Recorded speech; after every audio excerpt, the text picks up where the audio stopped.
I love Lucy and she loves me. We're as happy as two can be. Sometimes we quarrel, but then how we love making up again. Lucy, we're freaking live. You guys should have fucking seen that. Oh, I just saw that. Yes, there are lyrics. I prefer the Easy E version, and some pussy is the place to be. Well, as you can see, the coyote is loose and joking around and pranking and joking. We are here. Hail to the fandom menace. Hail! Hail. So. I hear echo. And Betsy Ross with Show. Oh, before we get into anything, did you guys watch that Washington miniseries? No, I have not. Oh my god, it was awesome. Washington it's on the history 3 Nights History Channel about I mean how amazing Washington was as a human being. I mean, the guy could have became a monarch and devoted himself to this country and the ideas of liberty and democracy, and his farewell letter to the nation speaks on partisanship and how it'll destroy this nation, this idea of a democracy. I mean, it was an awesome miniseries. Really, he also spoke at there was a conference at Tripoli and said that the United States is not a Christian nation. For those of you out there who enjoy that propaganda, America was not built as a Christian nation. It is a free nation, freedom of religion, freedom for everyone. And if it wasn't for one state, the richest, not state, if it wasn't for one colony, the richest colony of the 13 colonies saying, look, if you abolish slavery, we're not joining the rebellion, then we would have never had the Civil War. Well, now Washington owned slaves. He did? Oh, yeah. Oh, he owned a lot of he did. And he released Billy, who was his butler after his death, who stayed on at Mount Vernon till the death of Martha. But after Martha's death, he released in his will releases of all the slaves. And even though he owned slaves, he was a man of his era. He was the only founding father that on his death released all his slaves. He didn't want slaves. It was a necessity for what he did. A very complicated man, but an amazing story about one man who really, if it wasn't for Washington and the Constitution, this country would never have been what it is today. And it's absolutely, it's one of the reasons why wasn't there a hit piece about George Washington just came out recently? Oh yeah, they're covering up his mural at colleges and different things because it triggers people. That's so crazy. The father of our nation, and we're covering up the first president because it triggered. If that triggers you, get the fuck out of the country. Right. Exactly. Well, it's deconstruction of the country is what it is. Deconstruction of the ideals and a re-envisionment. You can't hold people in previous eras to the standards of today. Right. There was a vision that was created in the foundation of this country. There was a vision. It wasn't a perfect vision, but it didn't uphold all the values it could have. But over the last 250 plus years, we have moved further and further toward that vision. And so you can't apply the values of today to then. It was gradual. All of the steps were gradual. I got gripes. With the founding fathers. I have gripes with the colonies. I have gripes with Britain before the formation of America. There are things that I could just reach back and go, well, I don't want to support this because of what they did 300 years ago. I got gripes with institutions that have been gone for thousands of years, like the Roman Empire. But I don't hold anybody today for what happened then. Right. Different time, different era. Different time. It's a different era. Sorry, Bear. We just totally took that over. Let you start this thing off. No, man. It was good stuff. Good stuff. I'm not going to stop good stuff from happening, Thank you, sir. But Bear, you had something you wanted to say. Yeah, I want to talk about the fandom menace and things I like and some of the preferences I have. And just because I have preferences doesn't mean that I just want to stream with Fandom Menace only. Fandom Menace, it's a hashtag.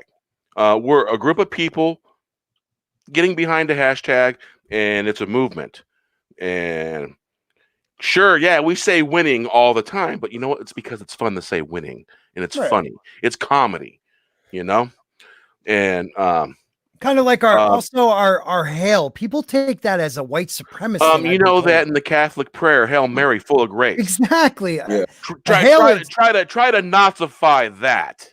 I mean, words are what you make of it. Those of you that thinks the word hail comes from some kind of salute that was during World War II over in a European country, go get some facts, go check yourself, because that's not what it means. Before you wreck yourself. And then that means every Catholic in the world is evil because they say Hail Mary, full of grace in their prayers. It also goes with people that yes, my mother is a Catholic.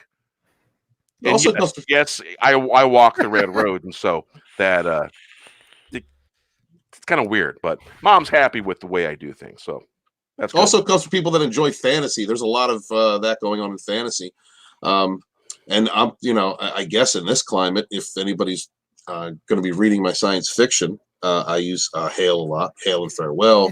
It's a very Hail and welcome. It's a very it's something you use a lot in fantasy. Oh, and the first Crisis on Earth, you guys use the word hail for those the imitation Nazis that you were using. It's not hail, it's the other spelling. It's H-E-I-L. Right. Yeah. Night. Yeah. And so that's the word. You made a mistake, so you should probably go back and make a statement about that and stop using that word hail, because it's not what it's for. The Knights of the Round Table use the word hail. Dark Ages Knights use the word hail. Hark, who goes there? Get over it. Now back to the Fandom Menace. I will live stream with anybody, whether they're Fandom Menace or not. I will not stream with smear merchants. I will not stream with people who dox private chats. Who would do that? Yeah, who would do that? I will not live stream with people that use the saying, I have the receipts. Now, depending on the kind of receipts you got. So, with that said, hail to the Fandom Menace, and let's have a good show. Hail to the Fandom Menace. And if you don't like what I say, go somewhere else. Oh, Snappy did it. Speaking of stream with people outside the Menace, I do that all the time. Hail to that. Well, because you're a whore. I am a whore. No, there's a lot of good people that like orbit or believe in the same things, but just don't carry the hashtag. I have been checking out one of my chat brethren for the last 2 years, DJ Odyssey. If you've not checked out DJ Odyssey's channel, please go check him out. I was watching his show a few times this past week. And the people that he rolls with, I didn't ask them, but I don't believe they carry the hashtag. That doesn't bother me. I was enjoying their content. I was listening to them. They had Annie Trekker on the other day. And Annie Trekker is one of those people who says what he's going to say. He's had some scuffles with Doomcock, hail Lord Doomcock, Nerdrotic, hail Nerdrotic. And if anybody don't know, my Fandom Menace Trinity is Nerdrotic, Overlord DVD, and Midnight's Edge. Those three come out with something, I'm checking it out every time. Yeah, every time.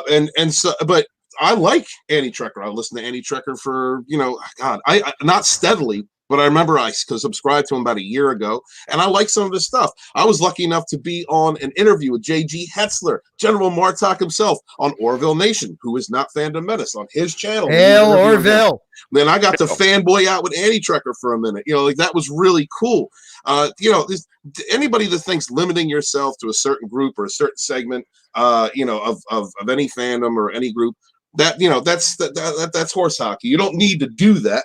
You can hang out with anybody, but like Bear said, when it comes to smear merchants, when it comes to like people like Darth Labia, when it comes to things like that, when it comes to just trashy people who have this stench, when you're viewing them and you get this, it looks like it stinks, like oily hair, like unwashed ears and nutsack. I can't stream with that. I just can't. I can't stream with the kind of person, when he takes his headset off, them earmuffs is oily. You know it. Just take a shower, bro. Take a shower. Get washed up. Use soap. All right. I don't want to be on a live stream with somebody who looks like they stand in the shower and just stand there and don't use soap and don't use shampoo. They just go in there and dry off too, dog. I ain't your dad. I'm just trying to help you out. Dry a little bit. When you're talking so much shit, when you're a turd magnet, when you're mired in shit, when you got so much to say with your dry ass, but you ain't got a leg to stand on with your dirty self. I am a Bigfoot pygmy hunter, if you don't know. I hunt pygmy Bigfoots, and I spotted that Bigfoot in a heartbeat. That smelly, stanky, nasty, dirty, talking shit, ain't got a leg to stand on, motherfucker. I spotted him I don't want to talk with that. Why would I want to put my foot in the bog of eternal stench? Why would I want to do that? I'm not live streaming with that. That's nasty. Clean yourself up. And anybody that associates with it, I don't have any time for that. But I'll go over and hang out with DJ Odyssey and hang out with his crew who may see things different than me, who may have a discussion about what we like and don't like about the Isn't that nerdum though? Anything else? We debate. Absolutely, you debate. Because you know what? Nobody over there just talk shit. Nobody over there just talks shit for the sake of talking shit. Not a smear merchant. Not somebody that just their entire channel, their entire shtick is dependent on being a representation of a supermarket tabloid. That's all that is. If you are a type of person who has a channel and you're just a supermarket tabloid talking shit, dumb elves done stole King Richard's baby shit. If that is your garbage, I want nothing to do with you. You stink. You stink like swamp dick. Like crotch rock. That stinks. I don't want to be around that. Shit. I don't want anything you attract. But thank you for existing. I have to say thank you for existing because you exist, you attract all the shit to you. You attract all the types of people that I don't want to be around. When I do pass by and see and maybe look at that chat and see all the nasty motherfuckers in there, I'm happy because I know those are people I don't want to associate with. Those are people that love drama and bullshit. Those are people that read supermarket tabloids. And that's what so I'm glad that you exist. I'm glad labia exists, but I don't want to smell it. I don't want to be around it. I have a higher standard. I would rather go hang out with people that don't need to talk shit and can have a different opinion and communicate. Those are the types of people I like to be around. You know what? Even the worse, though, Stephen, is below that. Below that are the wolf in sheep's clothing. The people that pretend to be your friend and then dox you. The people that pretend to be your friend and then go and put stuff in other people's chats and other people's videos and other people's stuff. That is lower than even that. Oh, that is absolutely. At least I understand what that dude's doing. He's trying to use well-established people to bring himself up because his quality of video sucks. Right, seeking relevance. Maybe their quality of video sucks. I don't watch them. I don't know. I don't even know who we're really talking about. But labia. You're the smelliest motherfucker, the most nastiest, unattractive. That's not even what I care about. That's not what even I care about. What I care about is people that pretend to be your friend and then take advantage of somebody whose heart is gold, who wants to give everybody opportunity. Well, you keep an eye on them. You keep you act I'm a friendly, Grinch. you keep an eye on them. I'm a Grinch. I'm a non-trusting person so I don't open up to a lot of people, the guys in the fourth wave and some others. But when someone brings you in and then you disrespect him by taking his words and taking his views and taking this and that, and then making it obvious to the world when that was private, I don't have respect for that. There's some good people out there that, might not stream with us right now, but are good people. He knows who he is. He's in the chat. He's a great dude. All right. But the fourth wave is the five of us. Okay. And we were giving opportunities to others and they stepped all over that. And the more I find out about it, the more that it upsets me because these are people that still talk to me like they did nothing wrong. And I can't stand that. I can agree with that. You got to be a sniper. You got to be a sniper in social situations, right? You got to pick your targets. You got to take your timing. You can't just throw glob grenades out there at everybody. You're just going to be nothing but attracting negativity. And you also have to be careful the shit that you talk and who you talk it with, because you don't want to be associated with certain types. You know, with the law of attraction, man, the more you entangle yourself with somebody who's despised, then the more closer you become to them, the more relatable, you know, you become in the eyes of other people. So you just, you know, look, there are low-level thugs, right? There are the Romulan thugs that tried to break into Picard's place, those idiot thugs, all right? And then you have the board. Right? I don't know where I'm going with this. No, I don't either, but it's awesome. The Romulans did not create the board. We're going to get into that later. Oh, yeah. Where I was headed. Script doctor. Excuse me, guys. I am still sick. 2 weeks and I'm still sick. What the hell is going around? I do not have the coronavirus. Did you make that concoction I sent you? I have not been able to make no concoction. Dude, I am totally going to use that, though. My concoct has been out. Oh, yeah.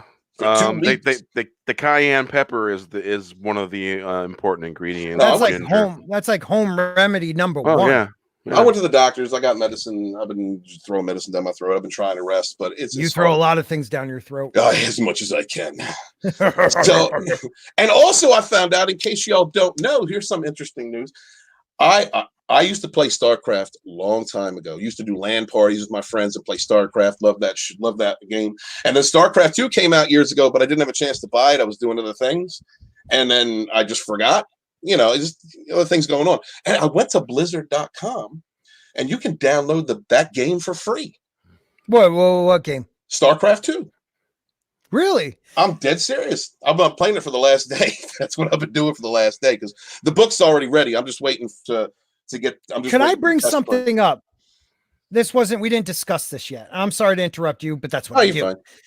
Fine. I've been watching this Marvel Avengers game that's coming out. Okay, it's Marvel Avengers. There's the Hulk, there's Iron Man, blah blah blah blah blah, and it has Miss Marvel. Okay, the one that big hands grow. Her. Now there's been leaks about it, how the Kree and AIM have come together, kind of following the Agents of S.H.I.E.L.D., how Inhumans were created through Kree blood and this and that. But I caught something in the trailer that I feel like something we're going to find out that might be in canon for Marvel. There's a part where Bruce Banner has her with him and is talking to Iron Man. And this is in the video's trailer. And he says, we have to help her. We did this. And I think Marvel is going to say that something the Avengers did, not the Kree, not AIM, but something that the Avengers did, created mutants. That is all. That is all. Look, I just wanted to put that out there because I haven't heard anybody say that. So. I have been assuming that the multiverse of madness is going to be how they're going to bring the X-Men in. You know, just basically shake up the world and reshift it. You could even hire a new actor to play Tony Stark and kind of change that timeline a little bit. Like there's a lot of multiverse of madness. You can do a lot of different things. Mm-hmm. But I think the mutants are going to be something with the snap, all the gamma radiation that came off that snap, something with the Kree maybe, but I feel like that the Avengers are the fault in making Inhumans. I think they're going to retcon that. I want a hot ass big booty robe. All right. The whole gray stripping her hair and everything. Big old booty, skin tight suit robe to just kill Carl Manvers and become the flying super strong robe. That's what I'm looking forward to. I already know what I want. That's what the fans want.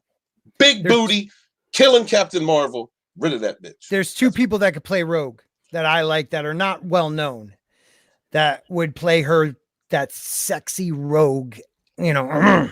What have they been in? Okay, so one is she's young. She was in Chronicles of it's on MTV.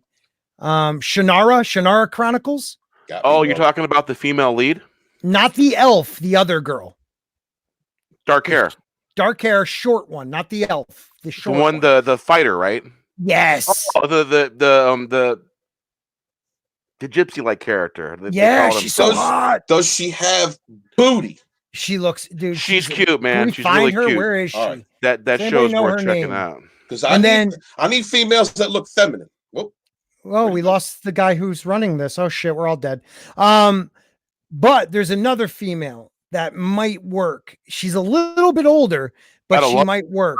And she is married to the guy who plays Dean on Supernatural. She was in the Kumar and whatever his name, go to White Castle. Kumar. Yeah, I can't remember her name either. Hold on, I'll get her name. Hey, she plays in The Ranch. The blonde. Not the blonde. Booty? Not the blonde. Hold on. The blonde definitely got booty. Got booty. That is the important thing here, gentlemen. All right. I'm talking about the blonde in The Ranch. Of course, I would like a decent actor to play this part. But more importantly, I need fat booty. That's Rogue. You can't touch it. It's fat booty that you can't touch or you die. That's what I want. Killing Captain Marvel. That's what I'm looking forward to. That's what I need. That's what the fandom needs. I'm tired of looking at ugly broads in my science fiction and my fantasy. I don't understand why Hollywood is pushing ugly people like this. Look, we know ugly people exist. All right. I'm not a 10. All right. I don't think I'm a 2, but I'm not a 10. We know ugly people exist. But when I'm watching science fiction and fantasy, excuse me for being a little bit selfish, I want something that I enjoy watching, that I enjoy looking at. That's what I want to see. I don't want to see ugly motherfuckers on screen. I want to see. All right, let me bring up this girl. I am tired of Bucktooth Romulan and Picard. Let me tell you this. Look, I seen a picture of dude. I seen a picture like his actor profile. He's not an ugly dude. I don't think he's an ugly dude. But in Picard, you're talking about it. Are you talking about Humulin? Bucktooth Humulin is an ugly motherfucker.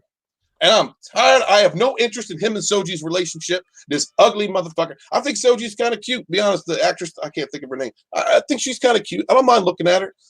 Like Script Doctor said, looked like maybe she had some work on her jaw. I help reinforce that jaw. I ain't got a problem. You got to be talking about Melise. Yeah, I share that, Bear. Share that. This is the girl from the Shannara Chronicles. Is it up? Can you see it? Is that Melise? That's her name is Ivana Bakuro. She's Spanish. True, her name is Ivana Get Laid. She is gorgeous. She is a very attractive young lady. Hold on, let's see what we got. A very attractive young lady. Yeah, I guess I'm supposed to say that now. Well, these are not even like these God aren't. Damn.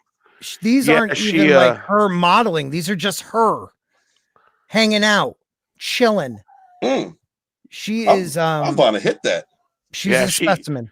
She plays the gypsy-like character, I believe. Yeah, she's a specimen. That is acceptable. That is acceptable to me, as long as they don't ugly her up. Oh, God. And she plays that. She has a very, I don't know. That Rogue to me is a very sexual. She can't touch, but she has like so much sensuality. Forbidden. You know? Right. It's like a forbidden thing. And this girl, I know she could play it. She could play it. Yeah, she could definitely play it. Okay. So that's one of them. I'll find the other guys. It's got to be a skin tight body suit. I want to see every crevice. I want to know when looking at her, damn, this is hot. How is she breathing? That's what I want. That's what I need. Those are my standards. I'm working on it. Now, this next girl will be a little bit older, but that's all right. That's all good. That means more experience. She knows. Yes, man. You know what you doing? I'll change her oil. I don't care. Jerry Ryan, she got some mileage on her. She still looks good. I'll change her oil. She does look good still. Yeah, for her age, she's a little older than us. She looks good. She looks real good. And she used to be a swinger, which kind of turns me on a little bit more because I'm a little out the box on that. Excuse me? She was a what? Yeah, Jerry Ryan was a swinger. Yeah, her and her husband were swingers. She swung with people? She swung with people. Yes, before Jerry Ryan was famous, when she was married to that senator, she used to swing. Wow. Yeah. You talking about 7 of 9 Jerry Ryan? Yes, I'm talking about 7 of 9 Jerry Ryan, who I've been beating my meat to since Voyager. He was a swinger. Yeah. Yes. I had to get verification on that. Yes. I think people don't talk about that because it was brought up a little bit. It had to do with her divorce, and she left him because he was abusive, apparently. And that was one of the reasons why they got a divorce. So it never really got brought up again because it was brought out during the divorce that they were swingers.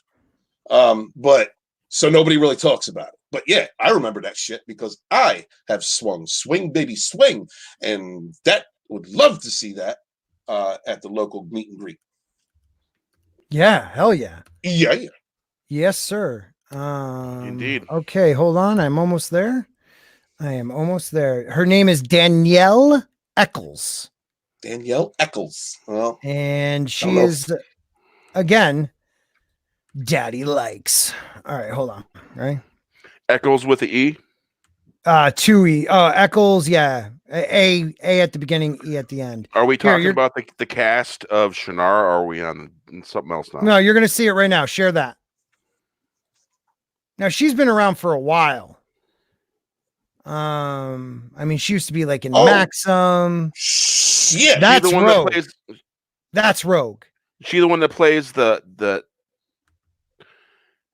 It's funny how their pictures here let me don't see her ever come look out like that the card, ones dog. on Come on, IMDb. Come on, don't hold off on me. Does she play M Barrel? What character does she play? I can't think straight right now. I thought she was in Harold and Kumar. I'm mixing up the movies. I'll have to check it's all that good. out. I forgive you. Keep going. Yeah. She is. I mean, tell me that's not Rogue. That Give her the one right streak. That is Rogue. She is made to be Rogue. I agree with that. She's made for a few things, but definitely playing Rogue. Yeah. My God, yes. That's an end table. I mean, she's back from Maxim years. So, I mean, she's been around for a while. She must be in her mid 30s, I would say, early 30s. She is beautiful, though. And I think she would play a fantastic Rogue. You said she early 30s. That means she's out of her crazy phase. Yeah. Oh, my God. Yo, women, let me explain to some y'all men, if any younger men are out there watching. Hit all them 20-somethings while you can, because eventually, don't get it pregnant. Don't get it pregnant. Listen to me. I'm dropping wisdom onto you. Do not get them 20-somethings pregnant. Those girls are crazy. Women do not become uncrazy until somewhere around their late 20s. Even if you think they're the most sane, wonderful people, they may be sane, wonderful people in certain conditions. When it comes to relationship, they're crazy. When they start to get into their 30s, that's when they start normaling out. That's when you look for the wife material. That's the wife time. That's what Johnny Depp got wrong. He went after that young bitch that was still crazy, and she cut his damn finger off and abused the shit out of him. You need to go after them 30-something ladies. Them 30-something ladies, well, I mean, it depends. You know, everybody grows at different rates. They're the ones you want to tie down. Those are the ones you want to marry. All right, 20-something's fun. 30-somethings, you don't have to run. Yeah. What's up, Immortal? Yeah. I'm failing to fist bump with Spork, so I'm trying to figure out. I'm kind of doing your. There it goes. Hold on. Yeah. Look how much bigger my fist is than yours. God. Oh, yeah, you think so? Comparing sizes. All right. That's not even the claws, but that's what I was doing first. Was your claw? You always do the claws. Savage. Well, let's see how it goes. Immortal, we were just looking at bitches. How do you feel about if you want to see Rogue on screen again? Now, the girl that played Rogue before, she was okay. I just don't like the way they did her character. I mean, let's bring back who I first. Let's bring back Danielle first. But what's up? Hell, Michael Wolf. But if you want Michael Wolf in the house, do you want you want an ugly bitch, or do you want boom? I want the 90s cartoon. Yes. You know what I'm saying? Yes. Rogue was always, so to my estimation, Rogue was always described as the most beautiful woman you could never touch. Exactly. You know why? Tell me this isn't Rogue right here. Are you sharing it? I'm not even on the same page. Let me tell you what, I would put Rogue in a sex swing, right? And I would put a cock ring on, and I would just like hit it real quick, boom, and then get out. Boom, and then get out. And then boom, and then get out. I would like a jackhammer. Like that's how I would do it. Like that must be the only way you can do it. Well, so if you put her in a full body sock and wrapped her shit up, you possibly could mate with Rogue. But if you got some pants and just cut out the middle, like the little hole, like a little hole in the crotch, but you wore something like protective. Yeah, you'd need a full body rubber for her. Yeah, basically. Was that in Naked Gun 33 and a third or something like that? They have full body condoms. No, but I mean, I want to get in it though. Like I'm saying, baby, I like it raw, so I would have to go real quick. Tell me that's Rogue. That's Rogue. I don't know how That's to pretty enhance it sexy. so we could just look at the one picture, but Well, she that needs is the Rogue. 80s Can I hair with the please- fucking streak through it. But Please, for the pretty love good. of God, second row all the way to the left. Oh, hold on. Let me go back. Oh, I screwed up. Oh, I'm not on the second row. Second This row one down. in the car? No. Yeah, in the car. Yeah. Yeah. She doesn't even need to dress like that to be sexy. I mean, just in the dress alone, like this one. I love slutty though. That's just me. mm-hmm. Gorgeous. God. Right. I would say yes. She should be Rogue. She's, like I said, probably early 30s. I don't know how old she is. I Not think she'd be. crazy. I mean, you have pictures of her with very red hair too. Now add that like one streak, and you got it. You know what I mean? Like she is Rogue. Here, this has more red hair. Ready? That's Rogue. That look on her. She's gorgeous. It's Rogue. Rogue has to look like that. Baby, would you like some wine? God. She was in One Tree Hill. One Tree Hill. That's it. How's her southern assets? Oh, she's southern. She got end table ass, man. She does. Yeah, hold on. Yeah. Oh, you're talking about her 6 and her southern? Yeah, hold on. Let me get the southern for you. Scott got us. Her liquor and her poker, man. You gonna put in ass? Butt. He said butt. I'm gonna put it in butt. Oh, hold up. I see. Oh, hold on. There's a couple good ones right there, Scott. Pick a good one. Yeah, Look I'm at trying. the one in the fucking water. That looked all right. Oh, there you go. Okay, That's jeans. nice. Bam! Give me a couple dinner Hopefully plates that's not a and a wine dude. glass. I don't know. Holy Scotty, Yes, sir. look up Alexandra Daddario Rogue. The Sentinel is not going to steer us wrong. I Which have one? faith in the Sentinel. The one I had first. Alexandra Dario Rogue. It's up on the screen, Scott, please. Sentinel's on. not. Oh my God! Look at that one. What are we looking She's at? like What are we looking drunk and in the shower, like, oh, I had too much, but you can have all of it. I think you know what I love the most in the fappening? The Jennifer leaks. The one that I loved the most was her in the tub. You know, and this is one of those things that said, listen, I've had too much to drink. I probably need to rinse off, but Oh, this is the girl from the Lightning. I want it dirty. Well, okay. Can I talk a sec about how please. I would like? Let me I get would that like banner out of your way. how I would like Rogue to come back. Okay, so let Captain Marvel 2 do whatever the fuck it does. Let it save womankind. Let it make men misogynist or white guys evil. But you know what I want to see? Carol Danvers drained. Yes, Rogue. yes, that's what I was By saying. Rogue. Immortal. Yes, sir. I would love that too. She looks good. Sentinel, you did not disappoint. Let me get. Yeah, this Yeah, one- she's got the eye color right too. Yeah, she's Green she was eyes. in. Oh, hold! I gotta mute myself. She's got the hoop earrings with Pop the on. Xavier fucking steering wheel. Look at that. Hey, what is Yeah. that, Scotty?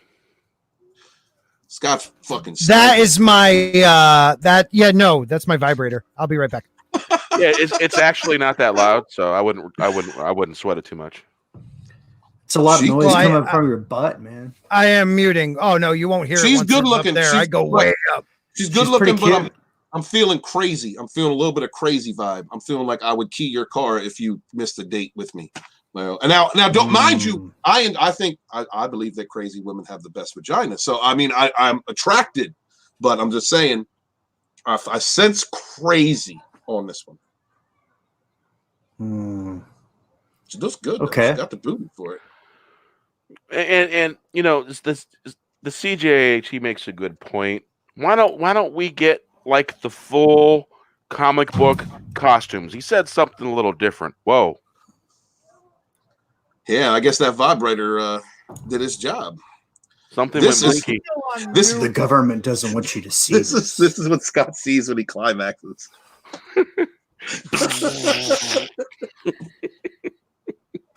Okay. Yeah, No, but I yeah. wanna I'm sorry. I'm agreeing with the CJH right now because I want to see the full costumes in the actuality because they're superhero movies, right? Do you want to see? Wear Do you want to costumes. see Wolverine in the fucking yellow leotards? Hell yeah! You do? Hell At least yeah. once. At least once. We kind of that got felt that good. in X-Men 1 at the very end, but they were wearing all black. It was like the all black. Right. They outfits. like looked at the one outfit. Yeah, what I really want to see is I want to see Wolverine the Hulk go at it. Yes. Yeah. Yes. Yeah. Well, that's the Wolverine was created as an adversary to the Hulk. Yeah. Yes. So that was an answer to the Hulk. Specifically as a nemesis because he heals. The more you piss him off, he gets mad and he gets better. Yep. And Wolverine's like this big and the Hulk's like God size. Yeah. Agreed. Angela Straven said, rumor is she's going to be the bad guy in Captain Marvel too. That last actress. Well, I hope she whoops Captain Marvel's ass. That's what I'd like. I still think I actually like the first two, Danielle, and then that Spanish actress. I know. I better. I got something better. Something better. You got something better for me. What is it? The living vampire? Is it Mobius or Morbius? Morbius. He sucks the life out of Captain Marvel to a shrivel. To a shrivel. Yes. No, I want Rogue. I want Rogue to do that. Yeah, I want to be totally behind Rogue.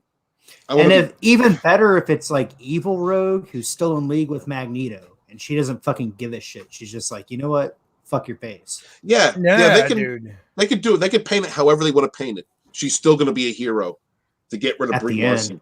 And honestly, I think Rogue is a better fucking role model than Captain Danvers is because so far all we've seen in cinema is she goes like, "Oh, smile, baby. Fuck you. I'm going to steal your motorcycle." Oh, you actually meant Captain Manhater, right? Exactly. Yeah, well, you know what? She gets knocked down and she gets up every time. Listen, no matter what the man says. I'm going to fall off this rope and climb right back on it. Yeah. Dude, I'm sorry. She should have fell off that rope and been like, because her wind would have been knocked out. But no, she's just like, I got to get up. Yeah. Make a fist. Make a fist. I hate those movies. That movie was terrible. She has to listen, Sport. She has to ride the rope all the way to the top. All the way. That's the only way women will win. She has to ride that rope up. I just my favorite part in Endgame was her getting knocked out by Thanos. That was my favorite part. And she tumbled like 500 miles off screen. Yeah, dude. Yes, but he still had to use the Power Stone. He did. To beat her. Even though the Hulk, he didn't even use one of the stones to kick And he got all bitch made inside himself. He can't even. He couldn't. And when he comes back out, what's he doing? Like ice cream shop photo ops with kids. Exactly. But Captain Danvers takes a headbutt from Thanos and just looks at him like, "What's up, bitch?" Now, she had the space stone used for her, correct? It was the space stone. How can she not take a hit from an immortal like him? I mean, it makes not everybody can, Sport. He had the gauntlet. He had the Power Stone. He had the gauntlet. She should have been friggin' dead. God damn it. Scotty said he had the gauntlet. He had the gauntlet. He had the gauntlet. Oh, make fun of my accent. He had the gauntlet, got the car, then got the coffee. And she got gauntlet. Yeah. Yeah. And the gauntlet. Yeah, she needs to get a gauntlet run on. Let's not get into Captain Marvel. No one else has. She won't allow it. I really kind of want to talk about that one about the fans and the Birds of Prey and the let's talk about that. Rob Liefeld one. Hold on. Other movie. Marco. Robbie. Well, all right. Rob Liefeld of Deadpool fame made a comment about a comment when one of the people commented about how these costumes in Birds of Prey were made for women by women. And all he said pretty much was, well, the hot pants in Suicide Squad was also made by a woman for a woman, and he's been attacked ever since. What? For pointing out a fact. What? Yep. Bring it Doesn't up. he know that I know. feelings don't care about your facts? Well, he is also a white man. Well, so he should have known to get himself a ghost author to say that.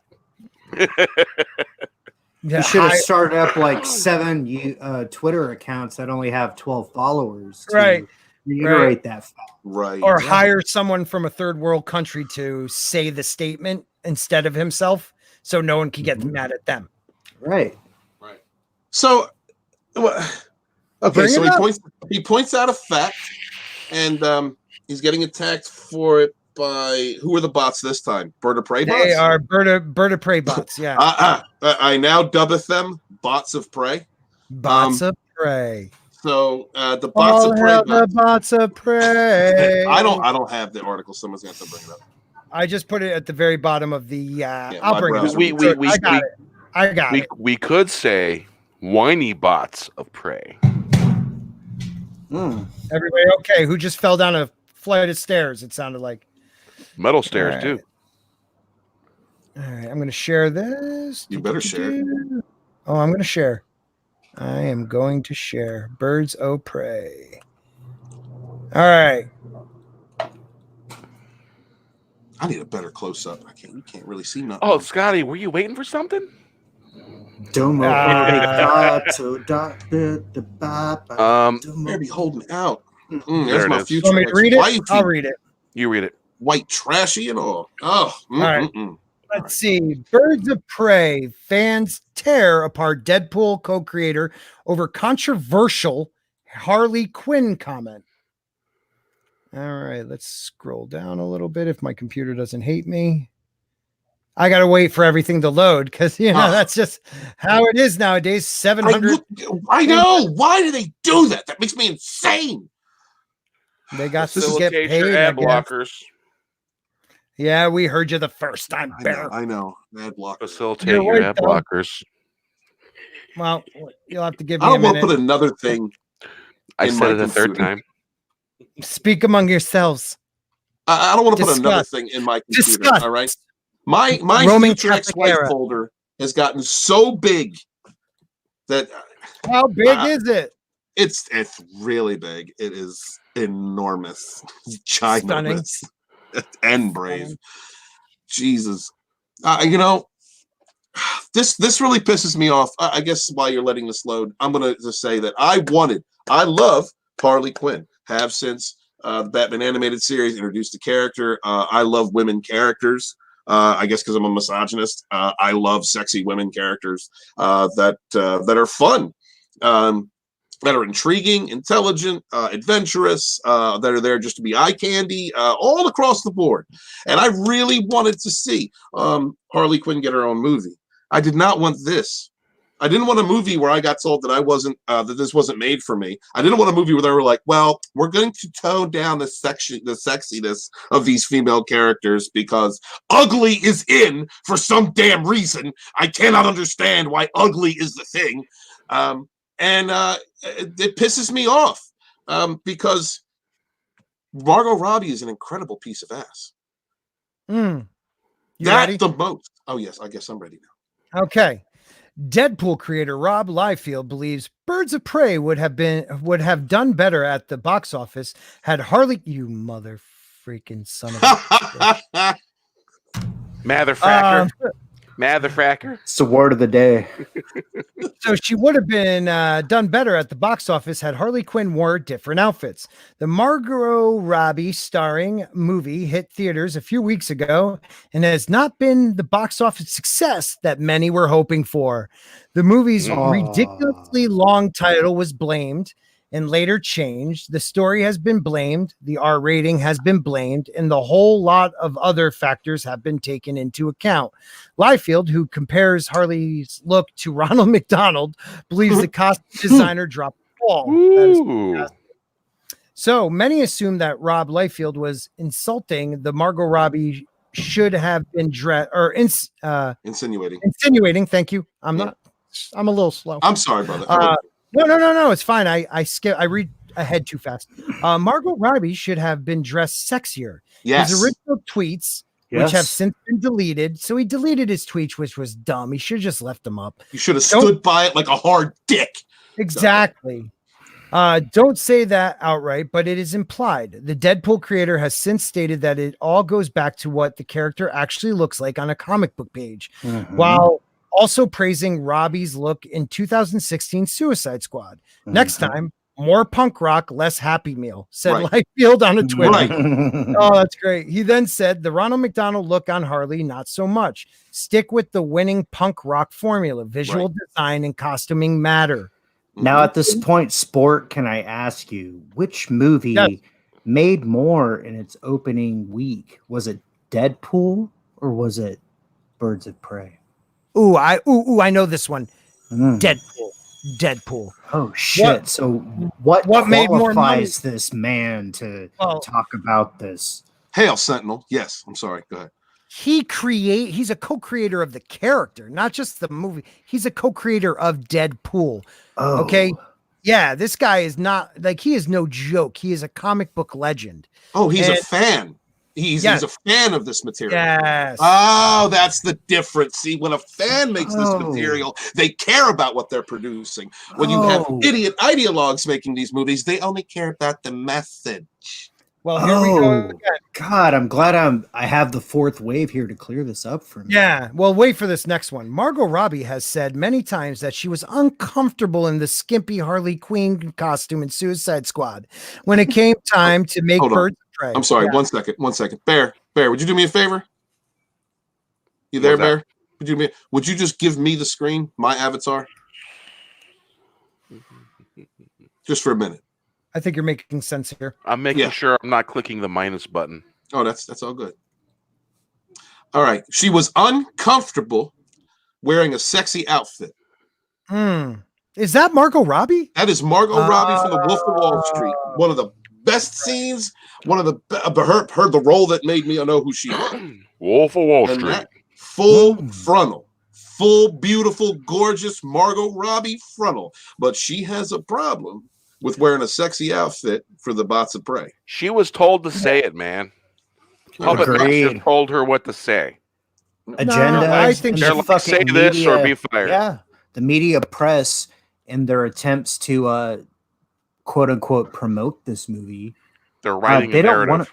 They're writing a narrative. They don't want us to know about this shit. And the second that this gets brought up by the fourth wave, I bet you there's going to be some news articles written about us that won't exactly name us, but address this in a sidelong, like, oh, she was young. She was, She was a young actress. Yes. Look how old those doors are. That's how long ago that was. This was a big role for her. Her first nude scene. She had to take a couple shots of liquor before she did it, and I get that. I thought she had to do this to succeed. No. She knew what she was signing up for when she took the role. She's gorgeous. She's a gorgeous woman. The body is damn. I mean, that's my future ex-wife right there, Miss Margot Robbie. But is she a real blonde? Yes, she is a real blonde. The carpet did match the drapes. Excuse me. How exactly do they shave drapes, man? Look, all I'm saying, that's a question for the chat. All I'm saying is, right, if she was comfortable with this, knowing what it was, she was the sex symbol, she was the hottie, she was the attractive woman that took the main character away from his wife, seduced him, brought him in. Then why turn the corner? Right. And then you go on to do Suicide Squad, where you're a sex symbol playing an awesome character, Harley Quinn, probably arguably one of the best characters in that movie. A lot of people don't like Suicide Squad. I do. But from the people that don't like Suicide Squad, they have said they liked her representation of Harley Quinn, which I'm fine with. Hey, I hated Suicide. CJ says that some of those actresses love doing scenes like that. And she's saying she, as in, I think he means Margot Robbie, originally said she didn't agree with any of the SJW stuff. Well, I hope so. The question is, did she say it in an article, in an interview? In which one? This is all I got to say.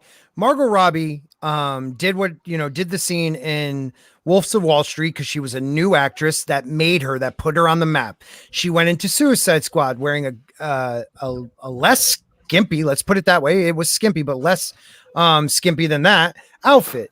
Now she went in. This is why I don't think they told her to say this. She went into this movie believing she had more star power than she truly has yet. She took a character that already has a preconceived look and decided she was going to change it and be Ronald McDonald. Now, she could have just played this off like Suicide Squad, wore something like maybe the Joker outfit, the Jester one she has. That would have been hot. And then her next movie, that is not Harley Quinn. She could have pulled some rank and dressed the way she wanted to dress, but she chose the wrong movie to do it in. Yes. Well, and here's my question. At this point, are we sure that she chose the dress that way? Was it her decision? I believe it is. She was part of the decision. Yes, she was part of it. And is there an interview? Well, let me read this. Hold on. Let me read this part. But first, Immortal, say what you got to say, and then I'll read this paragraph because it says just real fast. And this is a side thought that can be quickly followed up by an article. If women are to be body positive and affirmative and commanding, how come it's not okay for them to dress right in a way that shows up there? Yeah. Well, that's the problem nowadays. You can't even do that because you're going to offend somebody because you're too good looking. That's right. It's body positivity doesn't mean it's body shaming. It's body shaming. Exactly. Body positivity means the fat people that don't want to get off their ass and work out and do what they got to do. They're body shaming her because she's attractive. Yes. It's the reverse. It is exactly that. But she is getting discriminated against. I believe so. But now this is where I believe she had part of it. And here, Bear, take it as you will. But Margot Robbie has said many times that she felt uncomfortable in the skimpy Harley Quinn costume in Suicide Squad. When it came time to make Birds of Prey, Robbie knew she wanted to do something different.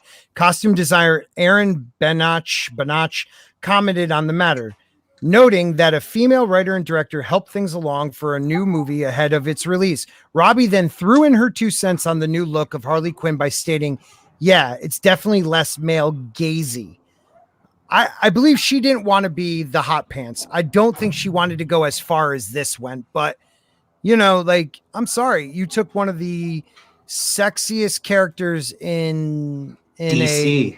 In DC or in Marvel Comics right now, that punk rock look, and turned her into what they're saying, Ronald McDonald. Sexy sells. Look, Margot Robbie is not a bad actress. I've seen her in things where she's not very good. The hot pants, right? Yeah. But that is what she is known for. That is her character. Thing. This character's known for dressing. She's okay. Now the character, there are people that have a problem with the the sexy Harley Quinn. There are they want the court jester. They want the court, and I get that. But even that could be done in a sexy way. Right. Well, even the court jester wore a body tight suit. Right. Exactly. Right. It's always been a sexy character. It always has been. All right. And now, me personally, I love sluts, so I don't mind the slutty Quinn. I don't mind slutty Harley Quinn. I like them both. They could have done both in this film. They could have easily done that. Another really good question is, was she doing that on purpose to lull her victims into a sense of, so if you're staring at her assets, you're easily killed.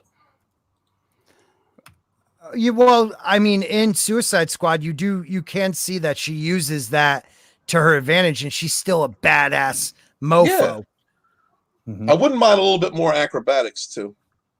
Because that's supposed to be her power, not her power, but her ability is ultra and ultra acrobat. But honestly, this is what I'm saying. She fell prey to this trend in Hollywood. You can see it in the Oscars. We just saw it on the Oscars. They're all just running around blowing each other, patting each other on the ass and going, yeah, that's good. Social justice. Yeah. Identity politics. They're so isolated in this bubble. And that's what she thinks everybody wants, because that's what they're telling each other they want. This has become a case of the nuts running the insane asylum. Your job, Hollywood, okay, is to be an overpaid monkey with an accordion.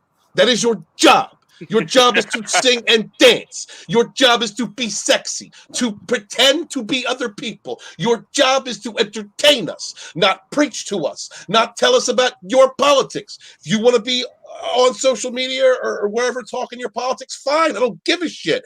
But when it comes to the films when it comes to characters that we love, when it comes to mythos that we adore, when it comes to franchises that we have funded and that we have supported for decades and decades and decades and decades, your job is to sing and dance, you stupid fucking orangutans. You dumb rich fucks. I don't want your identity politics in my shit.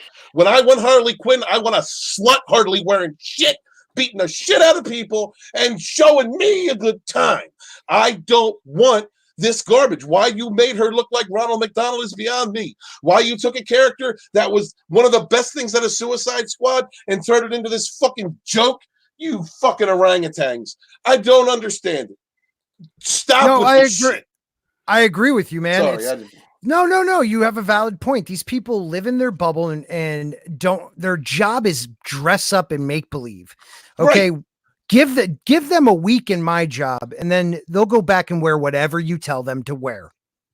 You know what I mean? We bust our asses all day, all week, and we want to watch a movie the way it's supposed to be done. I don't need your agenda and you telling me how to think. We get enough of that everywhere else. I want to watch a movie or a show for the value that I'm going in thinking it is. It's a Marvel movie. It's a DC movie. I want to see a comic book movie, not let's talk about society and what it's doing wrong. Screw that, man. I want to give you my money, Hollywood, but if you keep up with this shit, you know where I'm spending my money? I'm spending my money on independent comics and independent creators. That's where I'm spending my money. People that love what they do and are trying to entertain people and putting their blood, sweat, and tears into the creations that they are making. I would rather go spend my money on independent creators than you bunch of rich orangutans that don't know what they're sitting blowing each other and just spouting off the craziest shit. That's where I want to spend my money. So until y'all act right, I'm over here with these independent guys. Fuck them. I'm not spending money on that's my social engineering argument, is that we have a bunch of people with political epithets who go, we know it's good for you. Exactly. Watch this. Behave like this. Why don't you vote for this? Why don't you espouse to this? Which, you know, like we're talking about DC, but I don't think it's that dissimilar to what Gene Roddenberry created versus what we're being given with things like Picard and Discovery and blah, blah, blah, blah. We don't got to go down that trail, but it's just to make a similarity. Well, you know, the reason they call it the golden age of Hollywood back in the 40s, 50s, early 60s was because it was glam, it was story, it was production. They never tried to tell you what to think. If there was some type of story that had some social aspect to it, it was done in a respectful way. I'm so sick and tired of it in my face that if you're not like us, you're wrong. And it's just make a goddamn comic book movie, man. I actually have to counter argument that, Scotty, because there were movies that were made during those eras that were pure fucking propaganda. I mean, I can remember as just from my own perspective as a pagan man, I remember a scene in a movie. I wish I could remember the name of the movie where a cavalry describe it. Cavalry commander was speaking to his cavalry that were they're doing the westward expansion, telling them that it was basically he was saying it was perfectly okay to kill the Indians because they were godless heathens.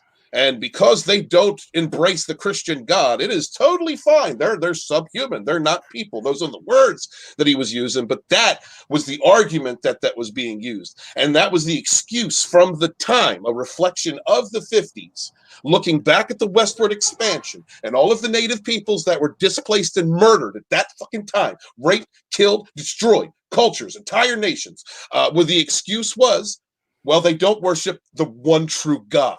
And do you remember the movie? Do you remember the name? Really exactly. Need to fucking remember that shit. But that's what I'm saying.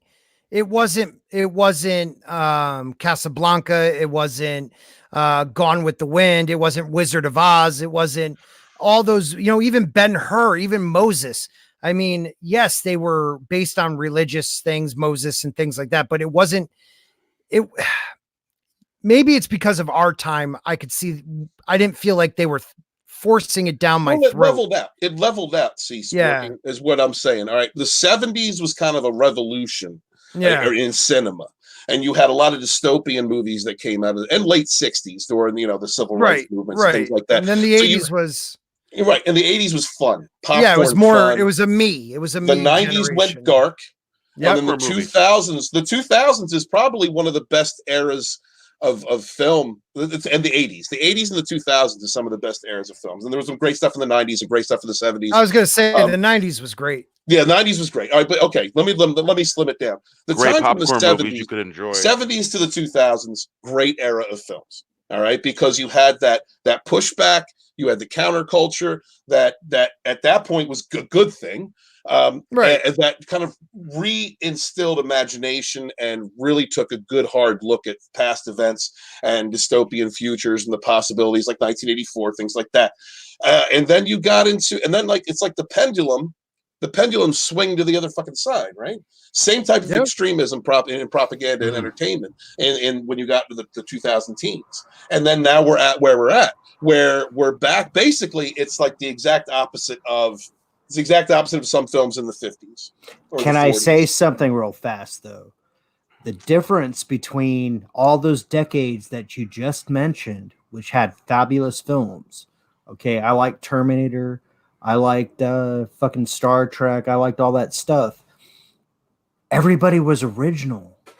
They did not invade past properties to try to tell you how to think about them. Yeah, that's what we're facing valid. now. That is a very good point, man. Maybe that's what it is. It's not that they're making new movies with these views. They're taking what we've already known and loved and twisting them to their views. I think that's a very good way of looking at it, Mortal. Appreciate it, sir. Yeah, it's like a flipping. It's a flipping of the pendulum. And I always talk about that. I talk about that in my book, and I talk about it quite a lot. Is that we came to a point socially where the scales were getting evened out.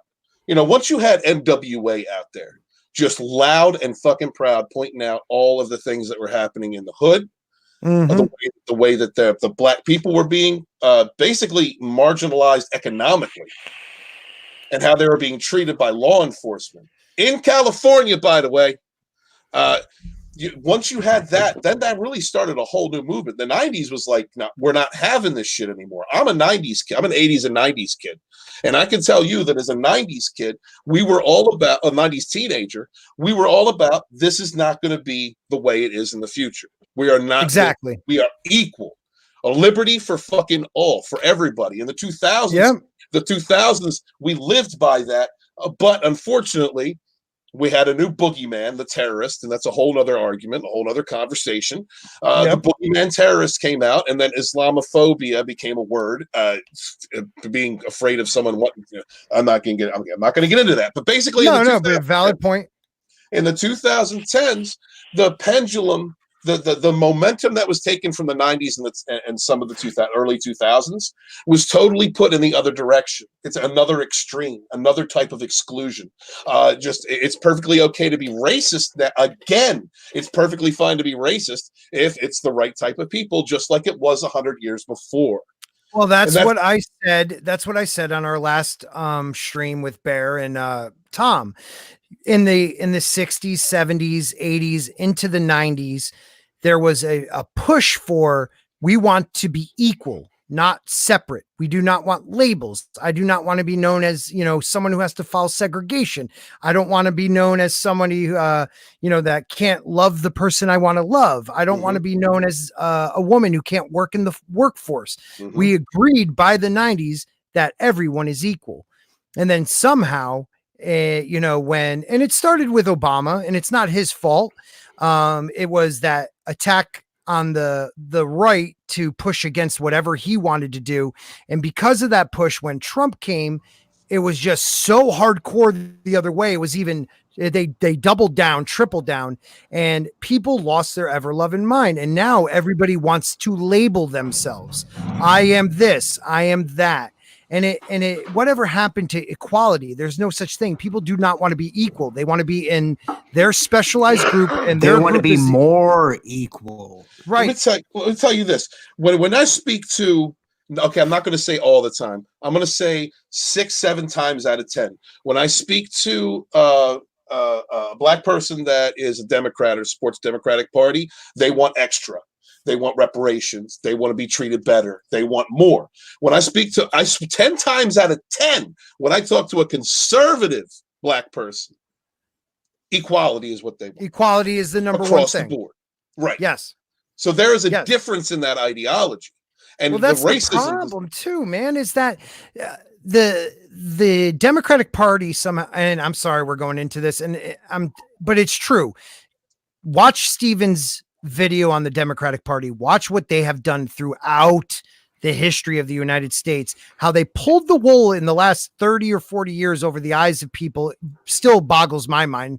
But if we want to be one nation, stop thinking just pure Democrat. Stop thinking just pure Republican. Think American. Think American and think equality. And if that means we need to protect ourselves from outside invaders, I believe in that. Fine. But American citizens should treat each other with respect. And that has gone by the wayside.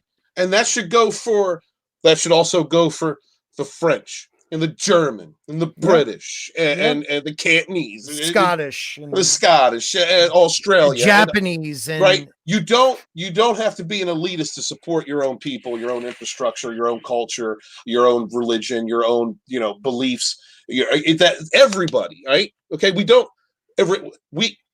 there's a reason that we're all different, all right, and that's because we all grew up in different areas and we all have different standards, different morality. All right, and there should be a universal compass that exists that says certain things are wrong. Murder is wrong. Sexual assault is wrong. Killing someone because they have a different faith than you is wrong. Slavery is wrong.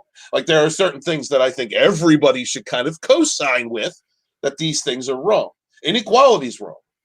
Yes, it is. But when it comes to different cultural beliefs, standards, you should absolutely be proud of where you're from. Not just Americans, South Americans, no matter what, Venezuelans, Cubans, wherever the fuck you're from. Be proud of where you're from. Doesn't mean you have to, and that does not mean that you have to be an elitist. That doesn't mean that you are an isolationist. That doesn't mean that you devalue another country's people in order to elevate your own. We are all equal. We all come from different backgrounds and different places. That can be respected, that can be celebrated without becoming an isolationist or an elitist. And that's the problem right now, is all of the division being created on the idea of being proud of who and what you are. Because again, we live in a world where this rise of racism, sexism has reared its ugly head again. It's up to our generation, guys. And I'm talking to all my fellow 40-year-olds out there and my 30-year-olds. It's up to us. We know, we saw what could have been in the last 30 years. We saw what could have been, the direction the world was going. And now we see the resurgence of this kind of hate, these ists and isms and phobes and this bullshit, coming from the very people that make up these words. It is up to us to steer the ship home right again. We can't give up. We have to be vigilant. It doesn't matter what party you support, what religion you hold, if you hold one, where you're from, what country you're in, it doesn't matter. It's up to us. It's up to us. We saw where everything was going, all right? Our parents, they're too old for this shit. It's our job now to help the new generation. And we gotta fight against this, because there are people in this world from certain political groups that want to drive racism, that want to peddle isms and ists in our faces, like they have been doing for a century. All right, there's a certain political group that fought against civil rights till the last minute, and now all of a sudden say they're the champions of civil rights. Yes, Get sir. the fuck out of here, you lying, hypocritical bigot fuck. Yep. All right. Hell. Back to Harley Quinn. Rob Liefeld opened up a can of worms on social media for his comments. The Deborah Harry inspired Harley Quinn is amazing. This is a great look for the character and for Margot. Is it Margot or Margaret? Margot. It has a T. Just say Margot. Just say. I know, it just blows my mind. Margot. He said when referring to the original outfit from Suicide Squad. After getting flamed pretty hard for being sexist, Liefeld dropped some knowledge, noting that the original Harley Quinn design was created by a woman and influenced by Harry, he said. Margot Robbie fans were quick to jump on Rob Liefeld's comments. One person noted that Kate Hawley tried to do different costumes for Harley Quinn in Suicide Squad, but director David Ayers insisted on the Deborah Harry version. Others called Liefeld out for his own design of women in his comics over the years.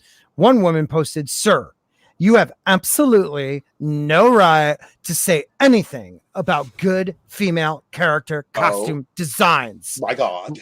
While showing off some of his artwork. The Deadpool. I wonder which woman that was. One woman. Just one. One woman. It was a whammy. One woman. Yeah. That was women. Go ahead. Okay. The Deadpool creator ended up deleting his 3 original tweets, which I think was wrong, and spent the rest of the day professing his love for the Harley Quinn character, while also trying to further explain his remarks. Whatever the case may be, a lot of people aren't pleased, and they're still letting Rob Liefeld know. Birds of Prey should be doing a lot better at the box office, but Margot Robbie's outfit really to blame? Yes. Liefeld drew a parallel between the first Deadpool design and what they later settled with an example of visual design you can check out here, along with some critics below. So there was a picture that he put. But these are all different stuff, things he said.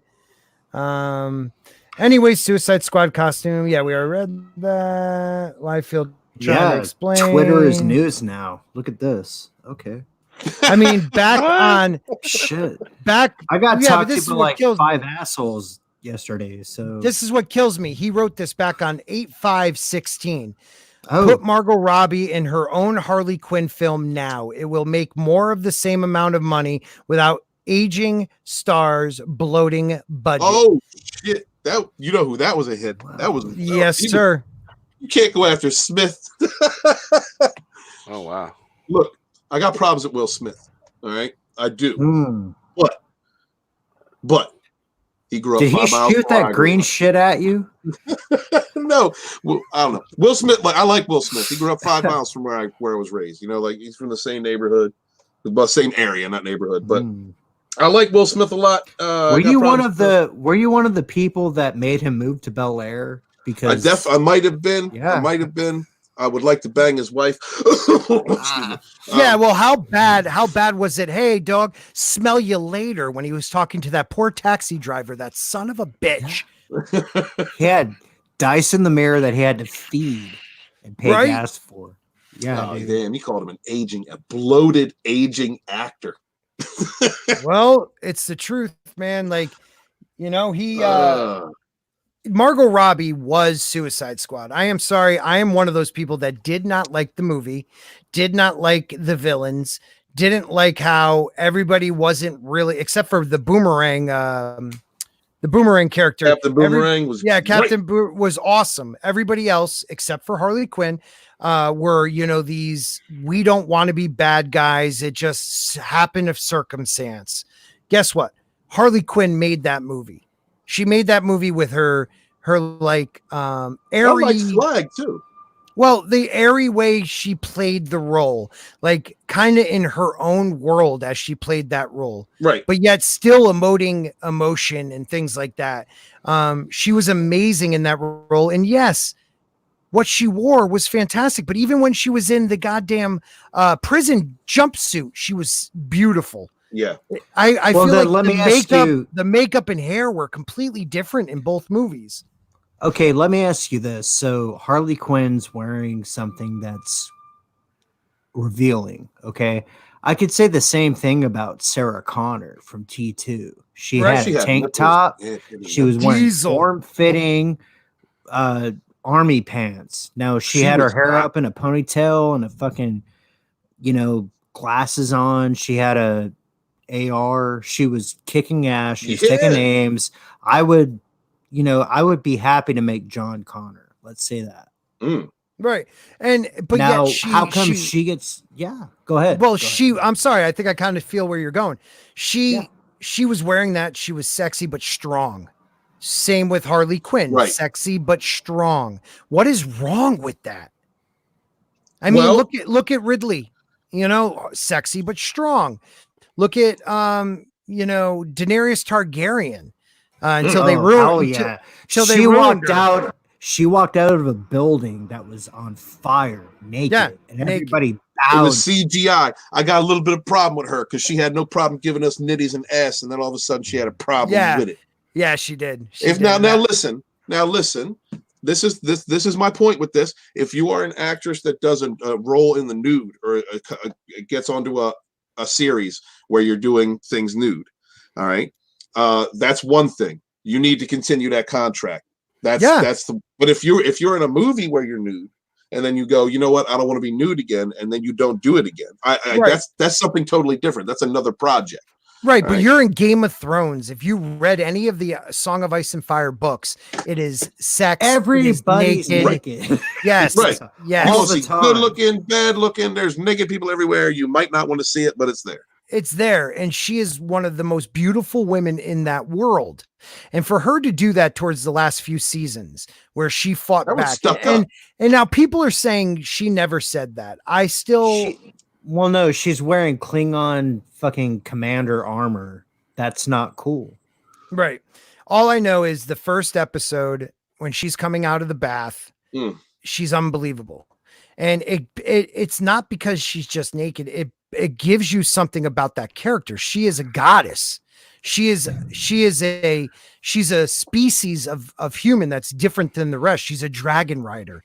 When dragons are all gone. They use her nudity as a way to advance her character. So and you have a valid point. Very scared and like afraid of her brother. And then Drogon gets there and he like bends her over and she's like, okay. And then she grows to love him. Right. And then and eventually that's what I was about, and that's what I was about to say. Yes, sir. I'm sorry, Mortal. You have the scared girl coming out of the bath, the hot bath, naked, scared of her brother, scared of what's about to happen to her. But in that last episode, you have this naked girl coming out of the fire, and she is the mother of dragons now, ready to conquer the world. You just took two scenes from the very first episode and the very last episode and used that sexuality to show the difference between a scared little girl and a powerful queen. And I thought that was amazing. The imagery is amazing. And also, when you think about in that very first scene, she was a virgin. Yes. So that was the maiden, right? That character. And then when she comes out of the hut, when she comes out of it's the funeral pyre. When she come, the funeral. You're talking about the funeral. I'm talking about just the first season. Oh yeah, well that's her. That's strength. That's her being the mother too. The mother, right? If you go by fire, exactly, and if you go by their gods, and one of the religions is the seven. You have the maid, you have the mother, you have the crone, and the mother is the mother of the triple goddess, exactly. And she was the old and the new. Right. She was the maid in the first one, but on the last episode, she was the mother and somewhat the crone too, because the crone was wisdom. And it all, to me, it balanced that whole first season out, just her being her showing her skin in a way that explained where she was in that world. She went from victim, child to queen, power. And it was in both scenes naked. I mean, it's a very deep part of the book. And I'm so pissed off. Who was in both scenes naked? 7 and 8 now. Oh, God, what a good show. Her name's Emily Clark. Emilia Clark. Yeah, Emilia Clark. Yeah. Daenerys Daenerys Targaryen. Targaryen. Yes. Game of Thrones. Yes. 5 Now seasons, people. That's all you can watch. 5 seasons. even then, It goes to shit. Well, I accept. So they had four, some cool nude scenes, huh? oh, amazing. The first 4 Well, seasons were good. You know, CJ was saying Charlize Theron is a hypocrite because she's nude in everything. I don't remember her being nude in everything, but she was nude in a lot of stuff. And I really don't care for Charlize Theron because either that or she plays her characters really good, the cold and calculating ones, or I like her in movies, but I like to not like her when she's in certain parts. You know what I'm saying? I love her when she does bitch roles, man. I think she has a very powerful screen presence. And she's the queen. I don't remember Natalie Portman being naked in any movies. It was in the movie that Kermit the Log made. Hail Kermit. Hail Kermit. Hail. Hey, what's up, Kermit? I don't remember Natalie either. Yeah, and I would like Natalie Portman. I like Nat. This last thing at the Oscars really pissed me off with Natalie Portman. I think the Sentinel might be onto something. Let's see, am I crazy, or are they intentionally trying to stop Western men and Western women from reproducing? No, you're not fucking crazy. You are not crazy. I have a theory about that. Would you like to hear that? Sure, let's hear it, man. I think they would like effeminate men to continue reproducing and ultra masculine men women, because they want to flip over the thing so that we're less docile and more eager to accept outside authority. That's just my fucking opinion. Go ahead. So basically, they want to get rid of us men that have a dominant Y chromosome, that have balls. Yeah. That's called because you know what happens when you have a dominant Y chromosome. What happens, Bear? You only make boys. Yeah. No, especially if you got a wife that has a dominant Y chromosome. Oh boy, you're making boys left and right. Shit. I only got X ones. I only got X chromosomes, boys. But the way I look at it is this too. The way, man, I don't want to go back into this, but a certain party wanting people just to cross in and live here without being citizens. That is one of the reasons that they're trying to stop the Western male and female growth.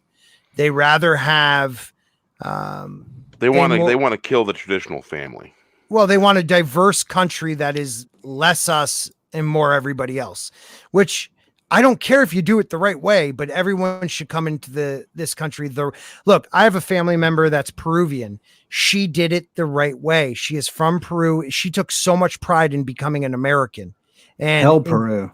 Hail. Yeah, my whole family. My grandfather was from Mexico. He joined the U.S. Army, and he got a citizenship that way. Really, to me, there's a lot of different types of. There's a lot of ways you could look at this. That can go into conspiracy or can segue into many different aspects, but I look at it as it's a social engineering game is what's being played, and they don't care about the end game. The people that are in control right now, the people that are making the decisions in the country, don't really care about these issues of immigration or equality. What they care about is maintaining control. And if you destabilize the fabric of an established nation and inject, not only destabilize it, but inject different cultures into it, further destabilizing it, then you create friction amongst the working class, amongst the lower classes, the financial classes. And as long as they are destabilized, then they are distracted from the decisions that are being made on a world scale, on a national scale. Global. And that is all that matters right now. It is completely disingenuous. When I hear politicians talking about, the poor immigrants, or, the poor this and the poor that, and the ists and the isms, that's disingenuous to its core. They don't really believe in any of that. They care about the destabilization of the family dynamic, of the nationalism within the country, because when you destabilize that, you're too busy trying to retake that ground than you are caring about the decisions that are being made with oil pipelines, energy companies, and the world politics. That is the game. These politicians don't give a damn about you, me, us, anybody in the chat, anybody's children, they don't give a damn. They don't care what color you are. They don't care what sexuality you are. They look at you as a token. You are a token to be used as a resource shield to deflect questions. $sign. That's exactly it.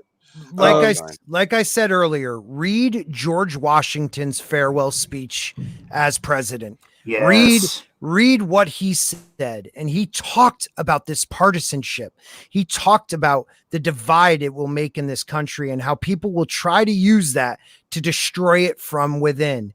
These people, there are people in this government that believe that self-made billionaires, people that created jobs, created a product that everybody wanted and became billionaires.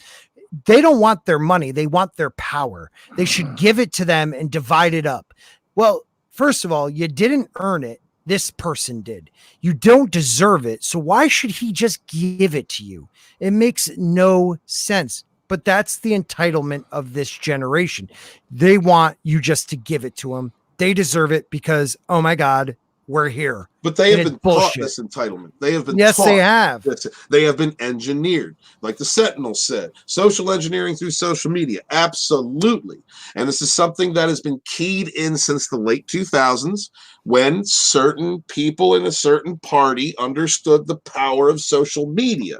Yep. And that's oh God, I'm so sorry. I'm sorry about going back into politics. No, man, that's why they are pissed off at Trump. This is exactly why they're pissed off at Trump, because he turned the tables on their own game. Yes. He became a meme that got elected president.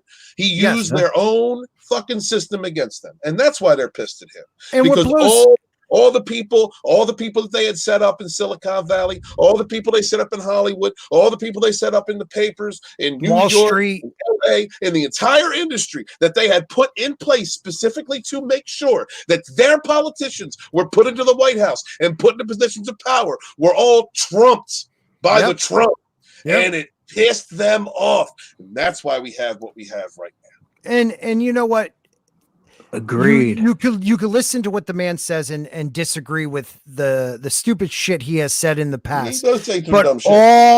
all his policies have been to make everyone's life better. He has reformed things with criminal justice to help the young black male. He has done things to help the senior citizens. He has done things to help the servicemen. He has tried to strengthen this country while the others are trying to make it a globalist economy.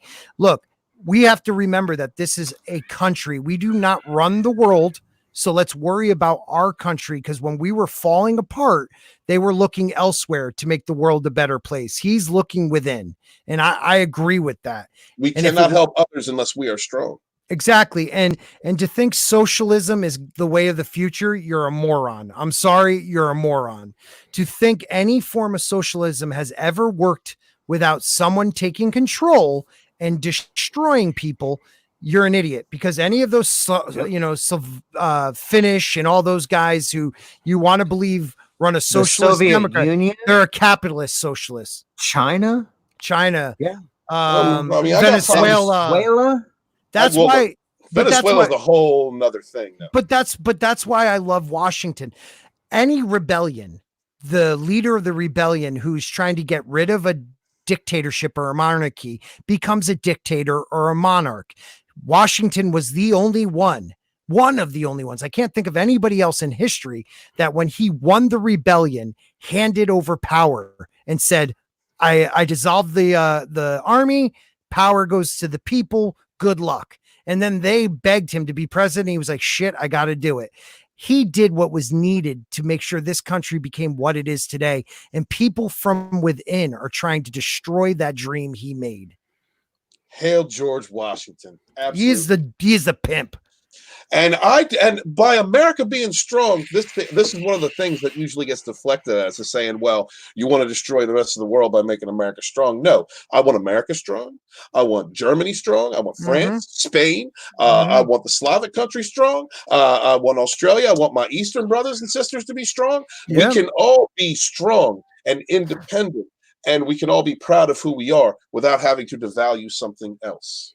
Exactly. And another thing I've noticed with this country that maybe is a big part of our dissolve is that when immigrants used to come to this country, and I'm talking Irish, Italians, Eastern Europeans, Japanese, Chinese at the time, all these people, they came with their culture and blended it with our country to make our country a better place, but they also assimilated into becoming Americans. Mm-hmm. My great grandfather would not allow Italian in the house because he wanted his children to learn the English language and be American kids. And now everyone wants to be an Italian American, a Japanese American, a Puerto Rican, a Dominican American, instead of just being, hey, I'm American with these cultures as my descent. So I am teaching my children, you are American, because my family has been here for generations now. Well, I've never stepped foot in Italy, Scotland, Germany. I've never stepped foot in any of those places. I am an American. And I wish people coming here today, which again, going back to the Peruvian family, they want to be American, and it's freaking awesome. Basically on both sides of my family, I am the second generation born inside the United States. On the Scottish side of the family, great grandfather brought my dad's side of the family over to Swissville in Pennsylvania. It was Swissville, yeah, near Pittsburgh. I would like to go across. My grandfather came here in the late 40s, early 40s. I would like to go across the pond and like visit some of the places. Hell yeah! Yeah. Oh man, I've done my whole family tree. I've traced my on my family 5 great grandfathers, 6 great grandfathers back, all the way. Remember the time when they were sending Scots to Northern Ireland to police? Yeah. Well, one of my great grandfathers was one of those people that got sent. Oh, that's crazy. Yeah, my aunt, hail to my aunt, because she is deep into ancestry type of stuff. She has our family tree on my dad's side all the way back to the Romans, and it is really interesting stuff. And that goes to show you that we are all, no matter where you come from, we have each other's blood. We're all humans. We have to protect what is the American dream, and that is a self-governing body of people that do not bow down to a monarch and do not bow down to a dictator. And if we allow certain laws and certain things to happen, it's going to be that. And getting, changing the First Amendment so there's a such thing as hate speech. There's no such thing as hate speech. Okay. There's only hateful people. There's only speech. There's speech. Some of it is hateful. Guess what? Either don't listen to it or debate it back and destroy them.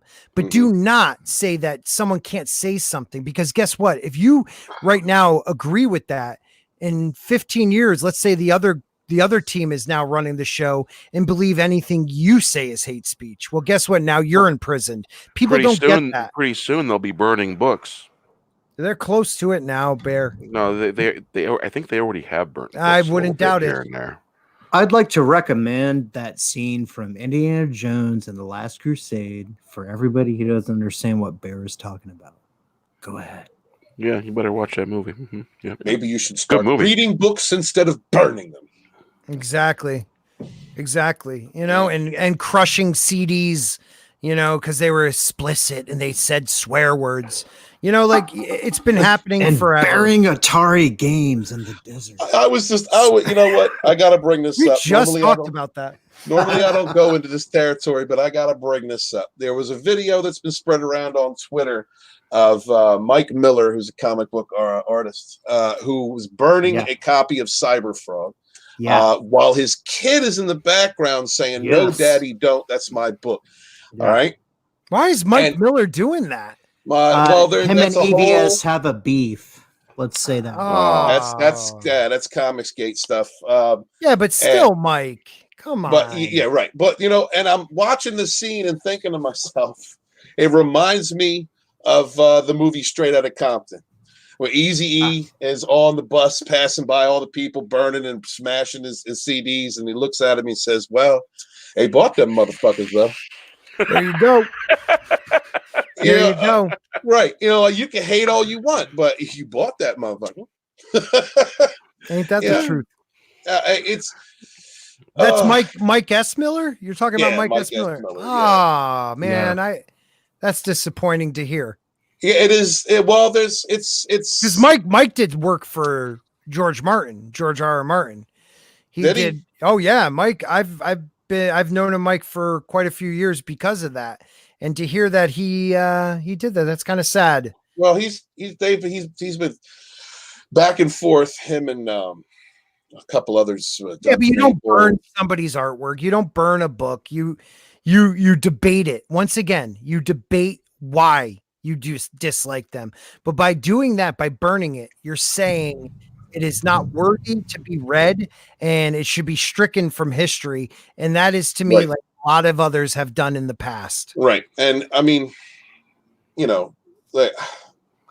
that's civil discord. When civil discord breaks down to sheer emotion and you have no avenue, then what else can you do but war? Well, I think that we have a higher choice. I honestly do. I agree. This is the savage fucking wild west of the internet. And here we are in the borderland, the fourth wave. Yeah, we are in the borderlands. Hey, but, like I said before, he bought that. I have no doubt that at some point in the future, someone's going to acquire some of my work and burn it, because they bought that motherfucker. But they'll buy that motherfucker though. Yeah. And a quick update for anybody who's interested. I guess I should segue into that. So I spoke to the printer, and we are just waiting to exchange one or two things before my book goes into print. It is happening. The book is 250 pages now, even. I put in another chapter that I thought was relevant. The book starts out with a foreword from Anthony Ergo, Ruin the Man Baby. Nice. The declaration of the fandom menace, who we are. It's beautifully written. I love reading it every time I go. I've had to reread this book and edit it 1,000 times, but I never lose the inspiration that his words lend to this project. And so I added another chapter into the end of it about the Jeremy Hambly, Matt Lauder case. It's called The Ideology Strikes Back. And if any of you don't know, Jeremy Hambly is a YouTuber for Midwestly and the Quartering. He went to Gen Con. The Quartering. He went to Gen Con a couple of years ago, or last year, and he was at a meet and greet. Jeremy Hambly, he does commentary and reviews of games. Like, that was his thing for the longest time. And so the industry started pushing him out because he is socially liberal and fiscally conservative, but that wasn't liberal enough for them.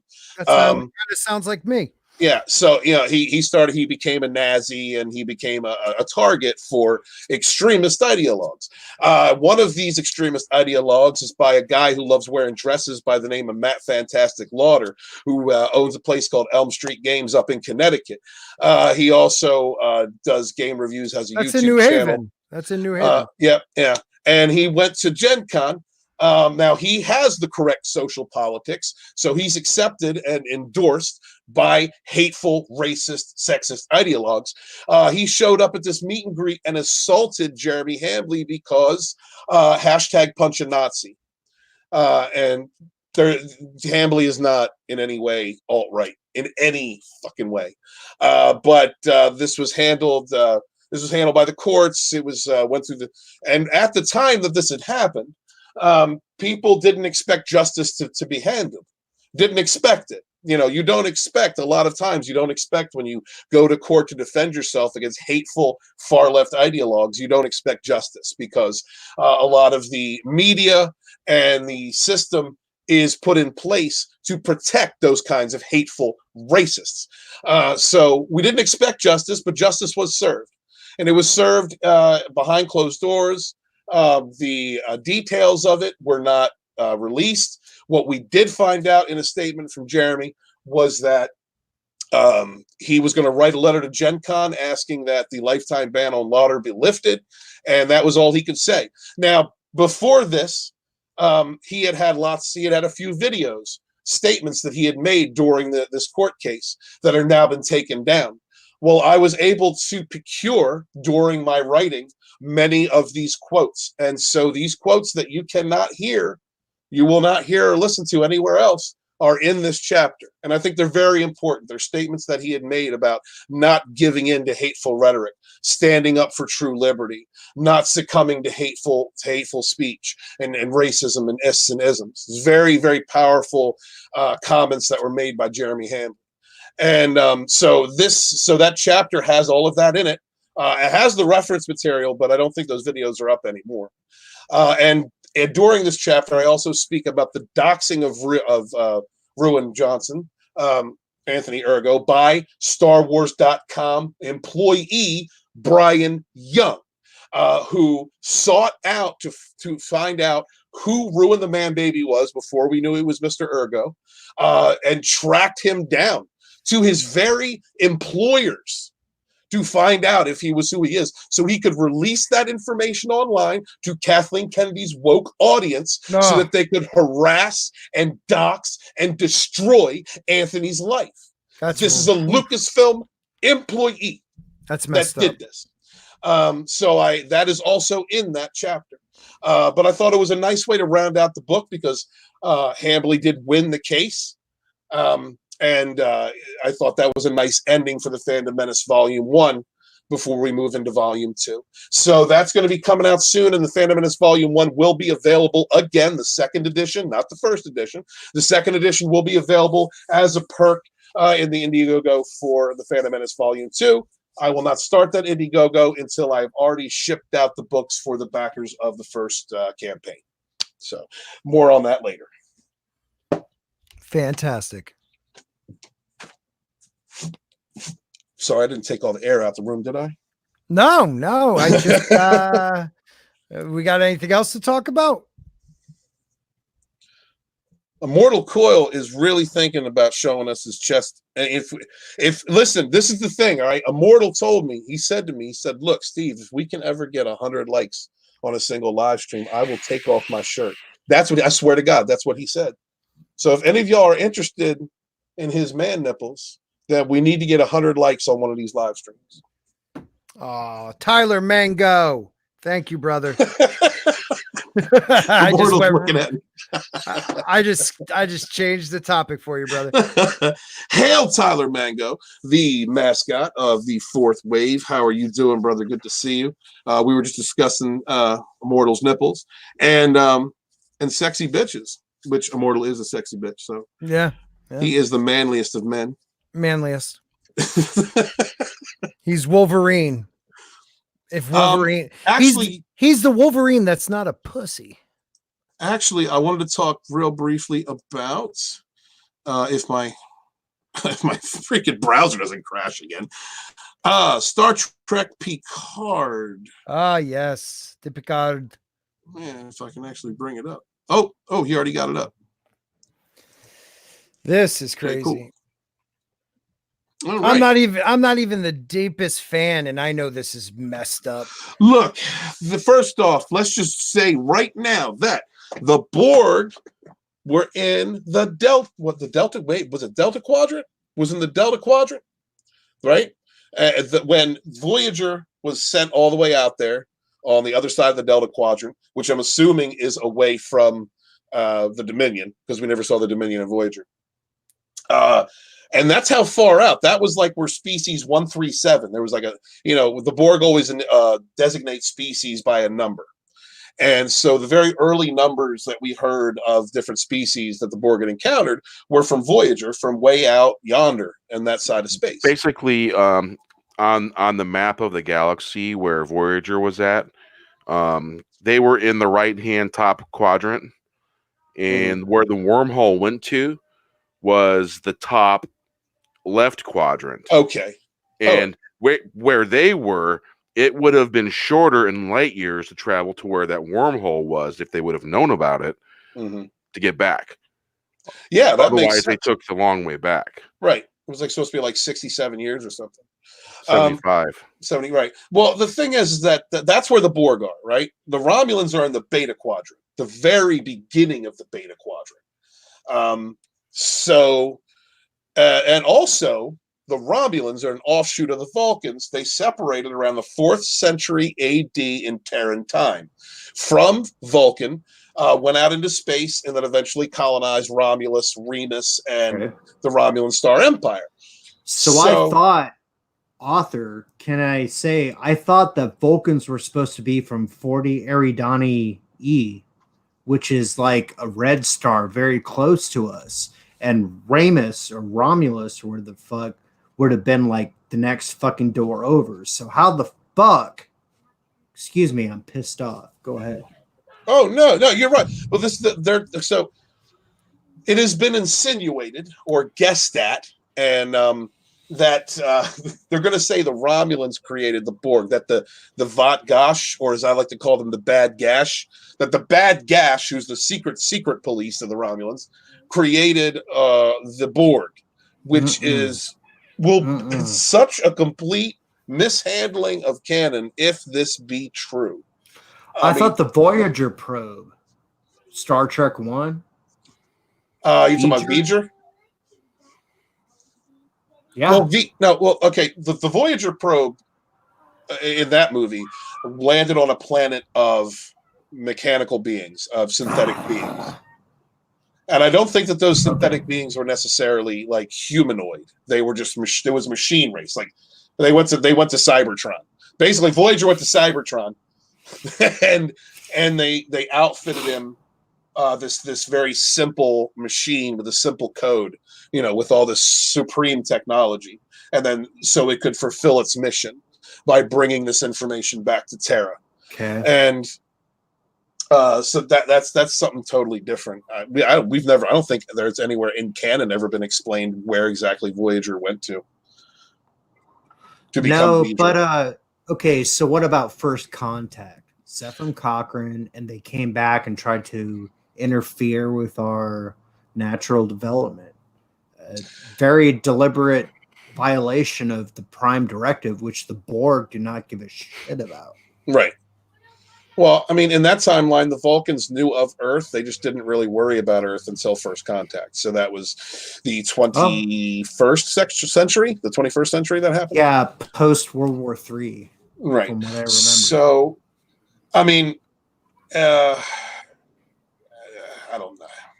Okay, just this article's bullshit. We just suffer. It's guessing at they're going to say that the Romulans were the ones who created the Borg, and that would be such a mishandling. I think one of the greatest mysteries to my mind has always been, where did the Borg originate? And I always kind of figured in my own imagination, making up my own story, that it was a civilization that got heavily into biomechanics and cybernetics, and then that's the way that it evolved. It became the Borg out of some kind of a natural technological progression with cybernetics, and into that, which then became what the Borg is. But to say that how if the Romulans were the ones who started the Borg, then the Borg would have already spread through Romulus, through Klingon space, Tholian space, Terran space. You know what I mean? Like they'd have the whole Alpha Quadrant. Well, and I want to ask you, Stephen, was this the Black Romulans? Was it the Asian Romulans? The Blackulans. Look, I mean, the Latin Romulans. There was a Blackulan in TNG, when I say that, the only reason I say that is because I think it's funny. I thought the guy that did the Black Romulan, or the Dark Skin Romulan in TNG was good. I thought that was a great episode. And Asians, there were Asians in Star Trek 3: The Search for Spock, the Asian Vulcans. So you would go to say that there are Asian looking Romulans.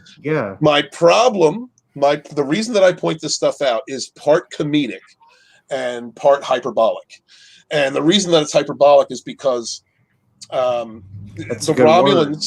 Romulans have always been shown to us in a certain manner. All right, the first ones that we got were dark toned. They were very bronze skinned. They were almost like a Native American shade skin. And then you got into the more green more greenish skin. You've always had like there's always been tonal differences and slight changes in face. Like that doesn't bother me. Like I really don't care about that. What bothers me is that the representation of the Romulan peoples after 10 years of intermingling with humans after the destruction of Romulus and Remus, that we have Humulans that have Irish accents, that we have Romulans with no forehead ridges at all, that we have Romulans that look like fucking elves now. And mind you, that's a guilty pleasure for me with Elnor. Elnor is going to be my guilty pleasure. That's the one I'm going to put aside all my gripes and see how the character progresses, because that is a goddamn elf trying to act like it's a Romulan, and it's not. That's a goddamn elf living in an elf tree. I mean, I've seen comparisons of the outfits Elrond wears, and this one, it's like, that's Lord of the much difference. And Lord of the Rings, dog. Lord of the goddamn Rings. That's what Picard ripped off Lord of the Rings. But can I ask you real fast, Steven, isn't that us planeticists for importing our fucking all of our races onto other planets? Why do they have to have black fucking versions of these aliens or Asian versions of these aliens when that is unique to our planet?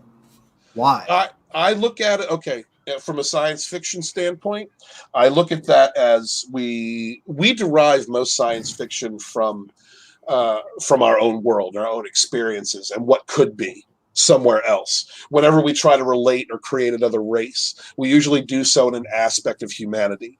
So when I look at other races being fashioned or flushed out, and I see different skin tones and stuff like that, with the exception of something like the Andorians. And there should never be a black Andorian. You know what I mean?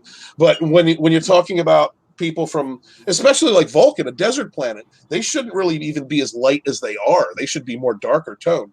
I look at the evolution of human beings in different parts of the world, and I look at the environment that is being proposed for a certain science fiction creature, and I would surmise that, correlate that to from the evolution of humanity and how we have changed and evolved due to different environments, that would happen there. So I honest to God, don't mind the Asians and the Africans and the the Latinans. Like I don't mind all that.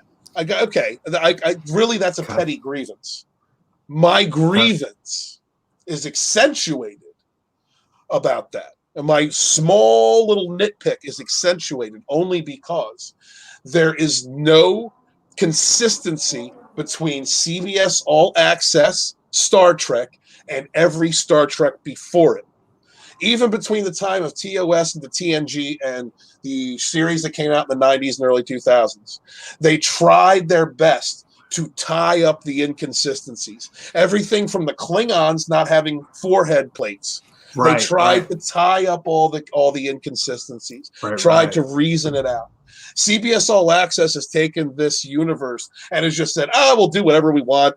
We don't care. Let's throw let's throw a Gorn on Discovery and some Tribbles on Discovery before those, let's not care about the consistency of the previous franchise, of the franchise itself, and just do whatever we want. So when it comes to one of the reasons I'm so heavy about what they're doing with the Romulans is because of what they did with the Klingons, which was a complete shit on that was a Cleveland steamer to the entire fucking fandom, what they did with the Klingons. And now they're doing the same thing with the Romulans. All right, I'm sorry. I'm not accepting the Romulan, the Irish Romulan living with Picard. I'm not accepting that. I'm not accepting the Elfulans. I'm not accepting, you know what I mean? And they know what a Romulan is. They know what a fucking Romulan is because we've seen them. We saw them a little bit on the Reclamation Center. We saw real fucking Romulan, not the steampunk Romulans, but we saw with the bowl cuts and the sideburns and the real outfit.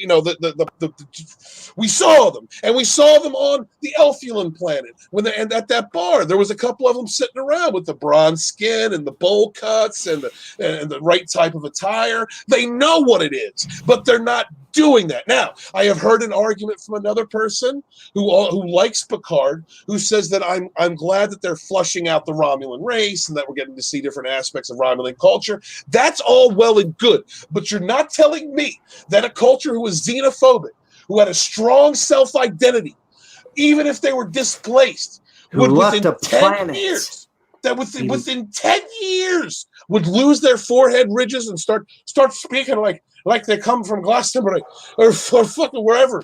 You're fucking shitting me. They have no respect for this canon. They have no respect for this franchise. I don't trust anything under Alex Kurtzman. I do not trust CBS All Access. So you're goddamn right that I'm going to fucking nitpick and I'm going to make fun of every goddamn thing you do until you respect the fans and do some shit right.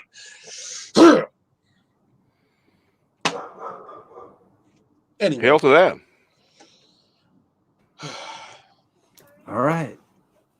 So did we read this article? Wait, what happened to Scott? Oh, he had to attend to his kids. Scott. Oh. He had to attend to his kids. I'm sorry. He didn't want to interrupt me when I was ranting. I'm sorry. Right. Yeah, basically, they're not writing current Star Trek for anybody who likes Star Trek. I mean, I don't even know if they're really writing it for normies. Because are you guys familiar with the TV show Scorpion? No, I don't think I've seen it. Well, they're an outside contractor that miraculously solves problems. They're like geniuses, you know? Quite a few of them. And, you know, they're scientists. The whole field, nuclear scientists and all that stuff, they're really smart computer programmers, and they go in and solve stuff. It's got what's his name that played in Terminator 2, Patrick. What's his last name? The guy who played the liquid Terminator in T2. Oh! I can't think of his name. Patrick something. But he plays in that. And Robert Patrick. He has two first names. Never trust a guy with two first names. And so it's got a little bit. Have you ever seen NCIS? Yeah. It's got a slight flavor of that in Scorpion, but it's more adventure than it is investigation.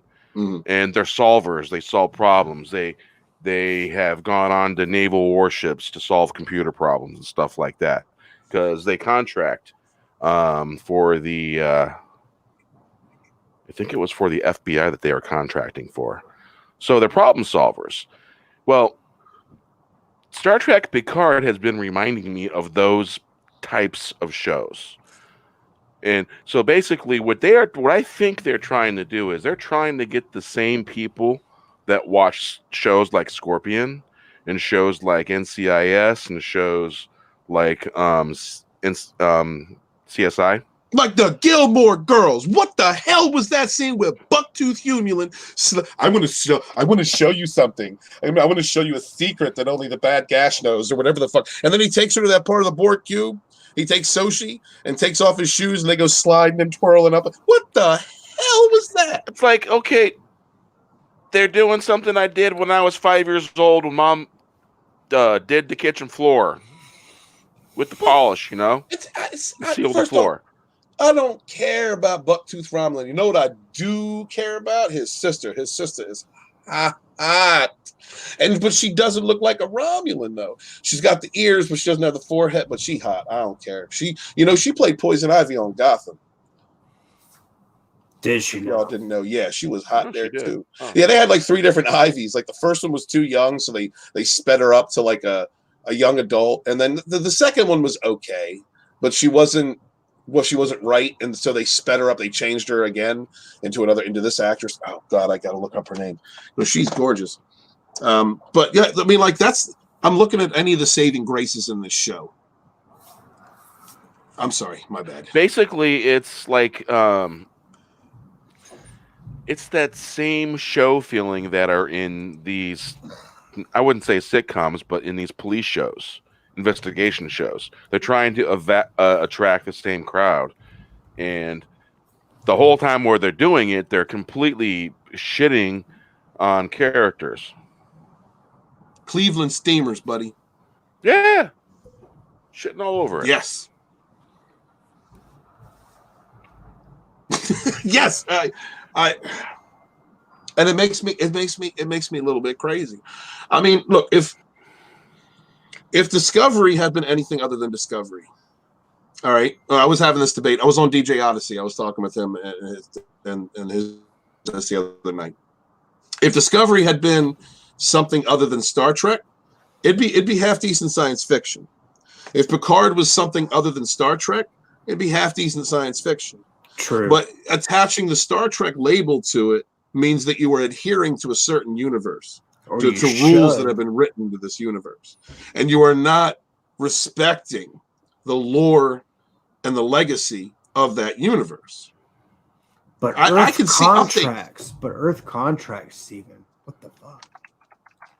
I can now updating technology, updating certain things. Like, I get that. That's been done before. Like I said, the Star Trek series from 89 all the way to the early 2000s, those series, at times they did kind of retcon things. They played with history. They played with the lore to make it fit, to make TOS fit into, to make it more, give it more continuity. So, okay, that I can accept. I mean, that's just a part of growing a science fiction brand. But just completely ignoring established laws, established rules, continuity, just for no reason. Like, for no reason. There's no good reason. I've not been given a good reason. The whole synth storyline pisses me off. Would never have been done. Would never have been done. The Federation would have never allowed that to happen. Not after everything that they had fought about with Data, taking him to court to establish him as a sentience who could make his own decisions for himself, given true equality within the Federation as a synthetic life form, as an android. Would they ever have okayed the creation of a synth worker army?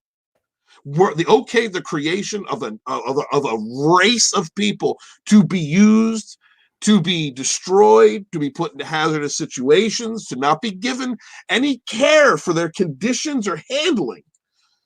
They would have never okayed the creation of a slave race. Why? They didn't need that storyline at all. I don't understand. It's not Star Trek. If it was just regular ass sci-fi without the Star Trek name, yeah, that's kind of cool. I will admit that. That's kind of cool. But it's got Star Trek on it. It's slapped on it disrespectfully. So no, it is not cool. So yeah, they just should have called it Picard and not Star Trek. No, not even Picard. Not even Picard. It should have been something else. Give them. It shouldn't even be attached to anything in this universe. And it's a completely different world. I don't recognize it.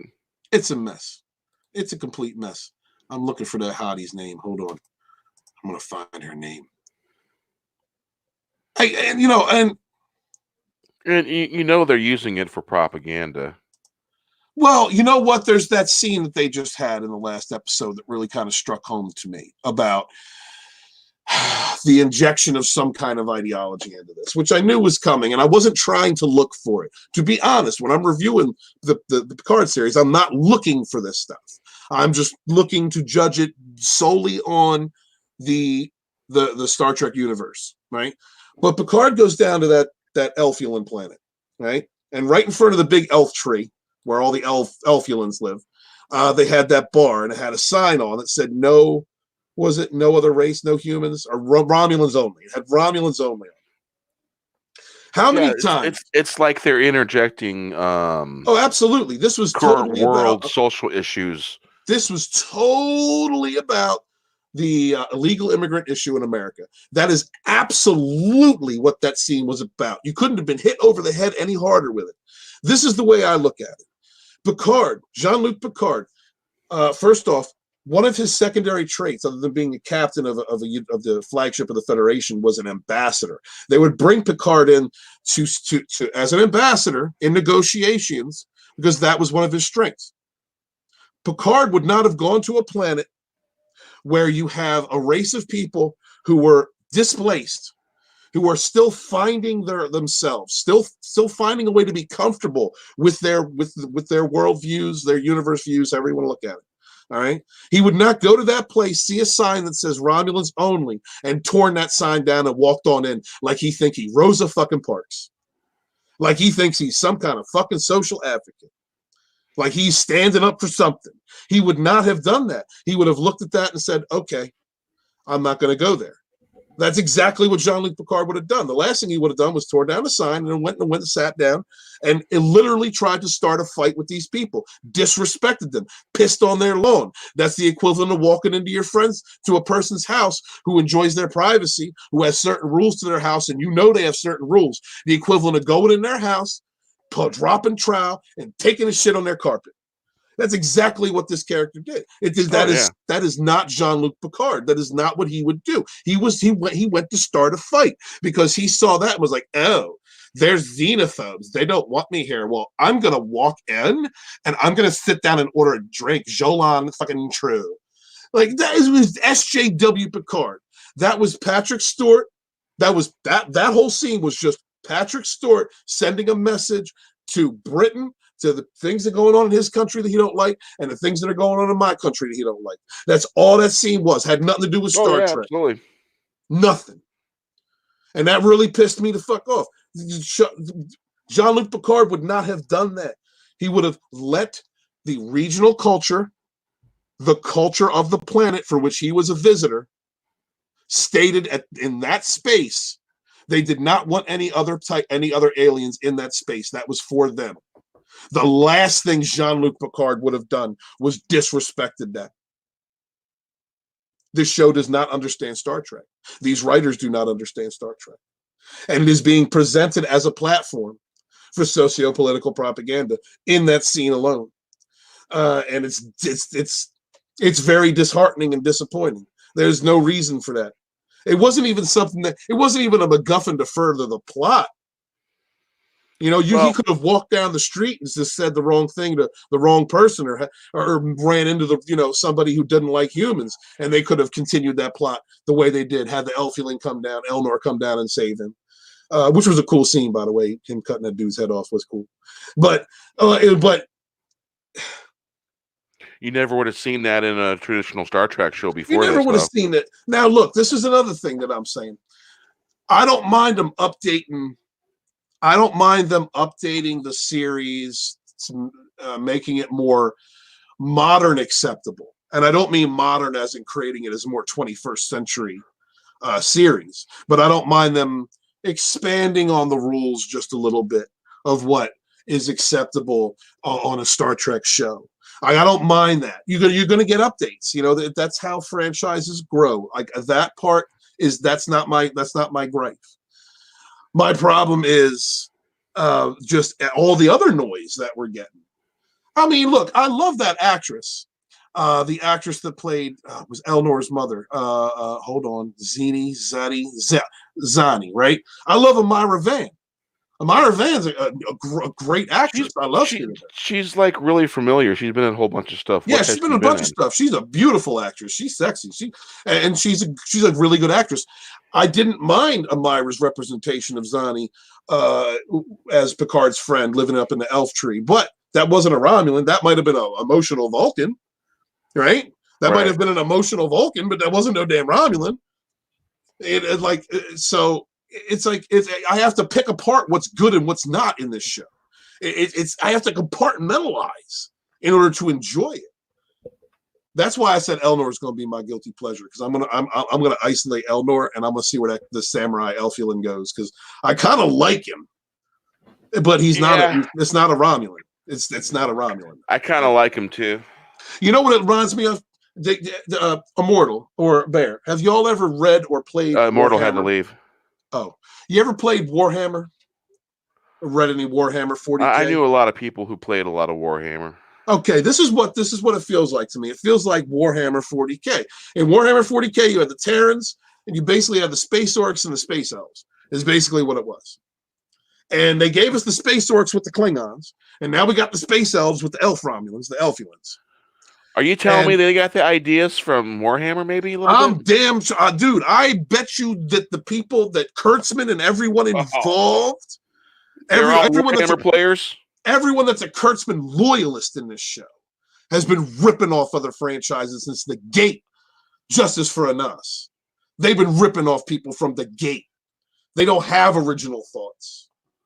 They want to present modern 21st century American or European socio-political issues while ripping off Lord of the Rings, Warhammer, Anas Abdeen, and every other damn thing they can think of to rip off, even their own franchise, because they don't even pay attention to their own continuity that came. That's what this. Excuse me. That's what it is.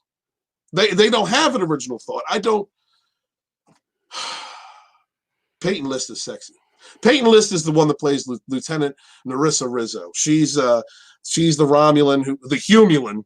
She's a Humulan who is brother to the Bucktooth Humulan, the Soilan, the Bucktooth Soilan, who's banging Sochi, right? She has the most Romulan attitude in the whole show. Honesty, okay, and she's a beautiful actress. Sex. Thank God they didn't try and ugly her up, because these sci-fi franchises love uglying people up. These current day franchises, they love Birds of Prey. They uglied everybody up. I don't know what they got against pretty people, but they love making good-looking people ugly. And so they couldn't do it with her because Peyton is too sexy. But Peyton is the only actor playing a Romulan at this point that I feel like is a good Romulan, a good operative like Romulan. I can see that. I mean, you could say, okay, her clothes ain't right, but yeah, all right, she dresses like a dominatrix. I think that's hot, but it's okay. But her attitude is so far, I've really enjoyed her. I love Narissa. She's just tied to that soy boy bucktooth Romulan that don't make no sense. Another ugly mother. I don't get it. This show, and I don't even mind Soji. What does piss me off is every time they bring up the data brain sperm thing. There's another piece of this fucking story that shouldn't even exist. I don't fucking understand. What exactly did they call it? A molecule? It's a positron. Apparently, Data's brain positrons can be used as sperm to create living androids, like Daj and Soji. So they created something that's similar to what a cell would be, or a T cell, and they're calling it a positron from his positronic net. What they did was they said that Data's brain sperm can make replicants. So what they did was they ripped off Blade Runner and they created replicants. And they said, well, how are we going to make these replicants? Well, let's just make it Data's brain sperm so we can connect it somehow to Data in the most unimaginative, insulting, and ridiculous fucking way possible, so we can have some kind of an emotional attachment to old man Picard, who quit Starfleet, which he would have never have done, and then went back to the Chateau Picard for 14 years, which he would have never have done. He never had no interest. He never had no interest. If I remember correctly, he hated that place. It's not that he hated it. He had respect for his past. He loved the Picards. He loved his family history, and he loved his brother and he loved his father. But his brother and his father didn't understand him. He was an explorer. There's a portion of the Picard family line that were explorers, and that's what he was. That was in his heart. They didn't understand that. He didn't want to be in one place at one time. You're not going to tell me that the same dude who went through Star Trek II, the same dude who went through All Good Things at the end of TNG. You're not going to tell me that the same dude that loves exploration, that had his mind opened by Q to the possibilities that could be for humanity and the pursuit, not just in the exploration of space, but in the exploration of self, would have fucking quit Starfleet and sat in a fucking graveyard for 14 fucking years. That is I just had a really, really morbid thought. This is morbid. They're going to bring Q back in, and then he's going to say to Picard, "Now you're finally getting it." If they do that, you know it's really dead. Look, I'm kind of on the flip side of that, Bear. I'm hoping that Q comes back, looks around, and says, "Well, this doesn't look right," and fixes it. That's my best hope. Our best hope right now is Q. Any of the Qs, I don't care. Have his son Q show up with Godmom and Janeway. I don't care. Have a Q show up. You're like, look, something happened. There was a problem in the continuum. Some things went sideways. We kind of blew up a star we shouldn't have blown up. We don't know who this Michael Burnham character is. We're just gonna get rid of that bitch, and we're gonna fix everything now. Everything's good. What I will not accept, oh my God, and I've heard this theory a couple times, is that Picard, by the end of this series, will encounter Michael Burnham. Oh, no. Yes. Because she got that Red Angel suit thing. No. Look. Oh, man. Yeah. No. It's I hope not. I have to isolate. I have to compartmentalize aspects of this show in order to enjoy it as much as I can. Isolate them because I'm not digging Raffi, Snake Leaf Crackhead. I'm not digging Snake Leaf Crackhead. Why they bring drugs into the equation? What the hell is that? I do like Captain Rios. I don't like the way he was introduced because I think that was a female writing team trying to pitch to a male audience, thinking that that's what we thought would be cool. You know, some ultra male dude sitting with a hunk of metal in his arm. I don't want a dermal regenerator. I'm just gonna throw some liquor on it, throw a shirt on. I'm good. That was ridiculous. But yeah, go ahead. It kind of reminds me of something that would have been in one of the campy late 90s action adventure TV shows where there was an injury and then the guy that was a little macho was getting it treated. That's what it reminded me of. If it wasn't now, okay, this is another thing. If it wasn't for all this bullshit, if we hadn't have been through Discovery and we hadn't have gone through all of the just complete nonsense that Picard has given us so far, all right, if it had been just like a straight up Star Trek show, like just straight up, right? Then, and we encountered that character in that scene, it probably would have made him a bit endearing. It probably would have, because he'd be so foreign, it'd be so different than the characters that we're used to. But because we've been getting nothing but fuckery for the last few years from CBS and Kurtzman, it's just like more fuckery. It's just like another, this is something that doesn't fit. Well, surprise, surprise. It's CBS All Access Trek. Of course it doesn't fit. But the Rios character in isolation, aside from that ridiculous introduction, I kind of like Rios. I actually do kind of like him. And I like Elnor. I can't look at him as a Vulcan. That's an elf. That's an elf in space. That's Warhammer 40K elf in space. That's the way I got to look at it. And it's a shame because I have to isolate the Borg cube. I kind of like the cube. The shots that you get from the panning outside and going into the cube. I kind of like that. Like I'm okay with that. The holographic control systems instead of the flat light up panels. I'm cool with that. I don't think view screen should be like that. I don't think like working at a computer terminal you should be transparent. I think that would be hell on your eyes. Yeah, and I really think they need to scrap I don't remember there being a TV news type like network. Well, for the Federation. I remember them having news cables that would blast here and there. Generations, Star Trek Generations. There was press on the bridge of the Enterprise B. Yeah, I remember that. So there is a press service, and you also had Jake Sisko, who was a writer for the Federation Press Service. You also, so I mean, this is the way I look at it. Star Trek never really delved into communication or properties, like, you know what I mean, like television or news nets and things like that. They never really delved into it. It was always kind of on a peripheral. Only with Jake Sisko. Didn't I hear them refer to it as HoloNet in HoloNet? Picard? Yeah. It's always been on the peripheral, with the exception of Jake Sisko and his storyline. So I don't mind there being that. My problem was the use of it.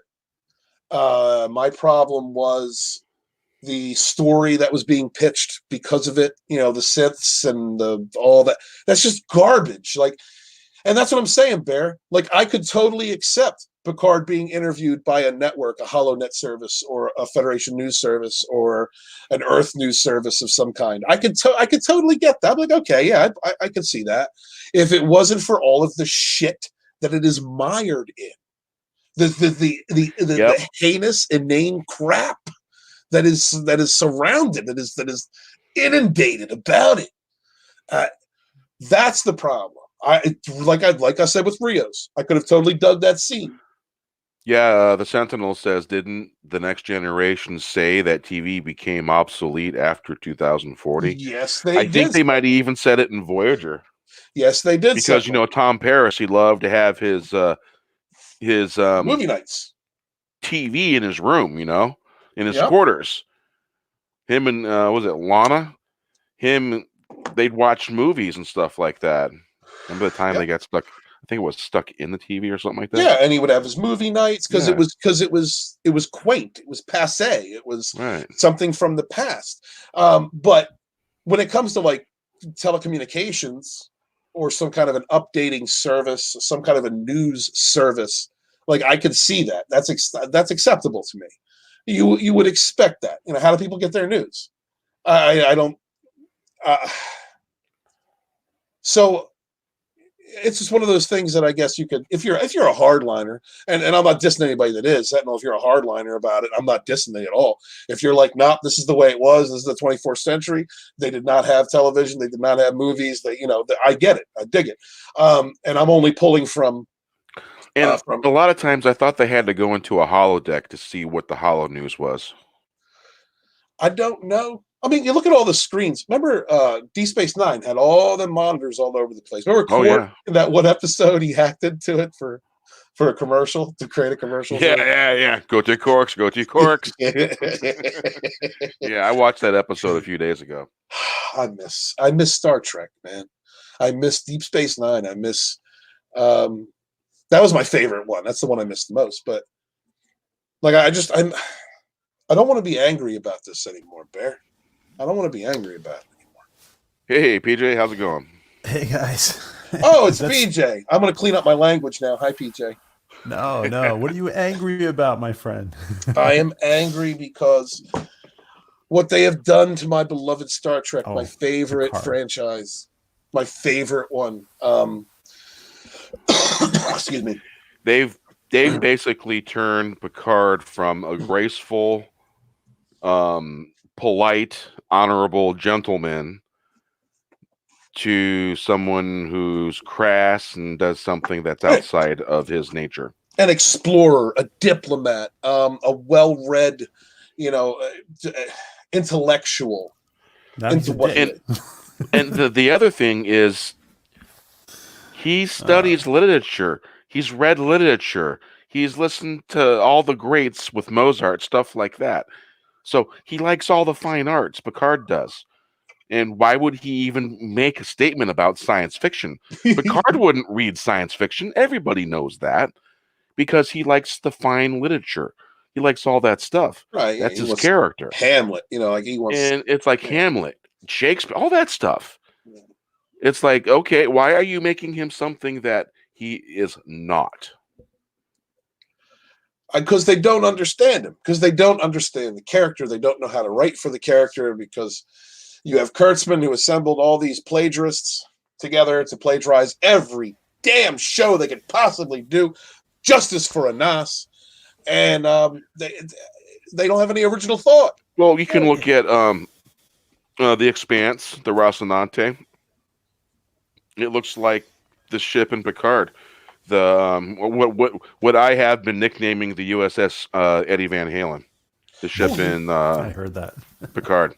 You know what I did? Because it's red with crisscrossing stripes. I'm like, it kind of looks like an Eddie Van Halen guitar. Actually, I think that ship's kind of slick. I don't have a problem with it. I like it. I like the ship. It's just it's funny in almost an irritating way that it looks like a Van Halen ship. Since we have PJ on, I am going to check out your live stream from earlier. You had a special guest on earlier, didn't you, brother? Yeah, we had on actress Simone Bailey from Stargate and from a lot of other things, and she was awesome. Simone Bailey, that is so interview. Cool. Yeah. She actually told us something very interesting. She said that without knowing what she was auditioning for, she had auditioned to be Wonder Woman in one of the DC, one of the Justice League movies. Wow. So she there was a very interesting interview. Wonderful. Go check out Orville Nation, guys, if you haven't already. PJ's been working his ass off, had a lot of cool interviews. I was just talking about the J.G. Hertzler interview they had me on for. That was great. I was so happy, dude. Thank you so much for inviting me to that. That was like a dream, man. Oh, no. And thanks for coming. And thanks to Bear. Bear has also been on a couple of interviews. I appreciate both of you guys. Thank you so much. I enjoyed them for sure. So we're bitching about Star Trek, PJ, because that's what we do, I guess. Now, you know what? It's not that they're. It's even worse than what you're saying, Stephen. It's that they feel entitled to change them. They feel entitled because they think Star Trek is obsolete and dated. It's really too bad. What's really disturbing is they think the canon is obsolete. Yeah, exactly. It's like all right, you got a product, you're trying to sell it. You want people to watch your product. Well, fans like canon. Star Trek fans like things to be proper. Yeah, sure, some stories ain't gonna stick it every time, but make sure it's mostly proper. You know what I'm saying? And we had Star Trek: The Next Generation, we had Deep Space Nine, we had Voyager, and you know what? I liked Enterprise. I've been doing a rewatch of Enterprise lately. I love it. It's a freaking masterpiece compared to this. Yeah, and it's like, with the Xindi and all that was great stuff, man. And there was things they could have gone on. It was just finding its motions and its moves, and there should have been more. And wasn't it Moonves that killed Enterprise? Yep. Now I have heard. It had decent ratings. It wasn't horrible, but it had decent stuff going on. One of the reasons that I go around and talk with other people outside the Menace is because we have a great, enormous fandom out there of different people with different little bits of information. And while I was doing that on DJ Odyssey's live stream the other night, I was talking with Ensign Brian, I think is his name. And he was talking about Enterprise, and he said that the first and second seasons were cohesive as far as the writers went, but then it began to break down seasons 3 and 4, and that new people had taken over at Paramount, and these people wanted to inject certain things into Enterprise. Like they wanted to, I think he said they wanted to have a boy band in the mess hall. Like they wanted to make it modern. Like they wanted to make it then like this, like Discovery is, like Picard is. They wanted to make it 21st century. And for every 50 ideas that were sent down to them, they may have put one into the show. But it got to a point where you had so many different writers that were coming in and out of the show, and that so many different requests were coming down, like from Moonves. And Moonves's people, to basically morph Enterprise into something like what we have now, that they just decided to call it quits instead of letting that happen. That's unbelievable. Wow. It is. It is. And, PJ, to go back to what you were saying before, it's this culture that exists now. I don't know how it happened. I think we're both, were you 90s teenager? Were you about a 90s teenager? Yep. Yeah, we were talking about this earlier. The 80s, 90s kids, we came into the 2000s with this vision of the future, where we were all going to be equal finally, just fuck it. Doesn't matter if you're a man or a woman or where you come from, equality across the board, liberty for all. And we kind of had that. It was the last rebellion against, the structure of the 20th century and the 19th century. We were finally moving into a new way of life, and it turned into, I don't know, it just turned into this 2012, 2010, 2014 era of basically not respecting the past. We learned from the past. Us 80s and 90s kids, we learned from the past and understood what needed to change and went about changing it within ourselves and around us. And then through some kind of educational engineering in schools and in colleges, the 2000 teens have developed this group of young people who not only disrespect but ignore the past. They don't want to learn from it, and they have this idea that that their position, which is a resurgence of isms and ists, it's a resurgence of bigotry, is actually somehow progressive. And so anything attached to the past, any franchise, any institution, any hero, any event attached to the past is then looked at as old, outdated, bad. There's nothing that has nothing to offer, instead of learning from it and making the changes necessary. Well, pretty much anyone that falls under that progressive banner, and I'm not talking about the insurance, those people are normally the ones that are calling people that don't like a show because of the writing toxic. Not all of them. Not all of them. Not all of them, but there's all the access media, pretty much. Right. Well, it's extremism is what it is. It's extremism. Yeah, the Sentinel says the programming ironically began in our universities. Yeah, well, there's a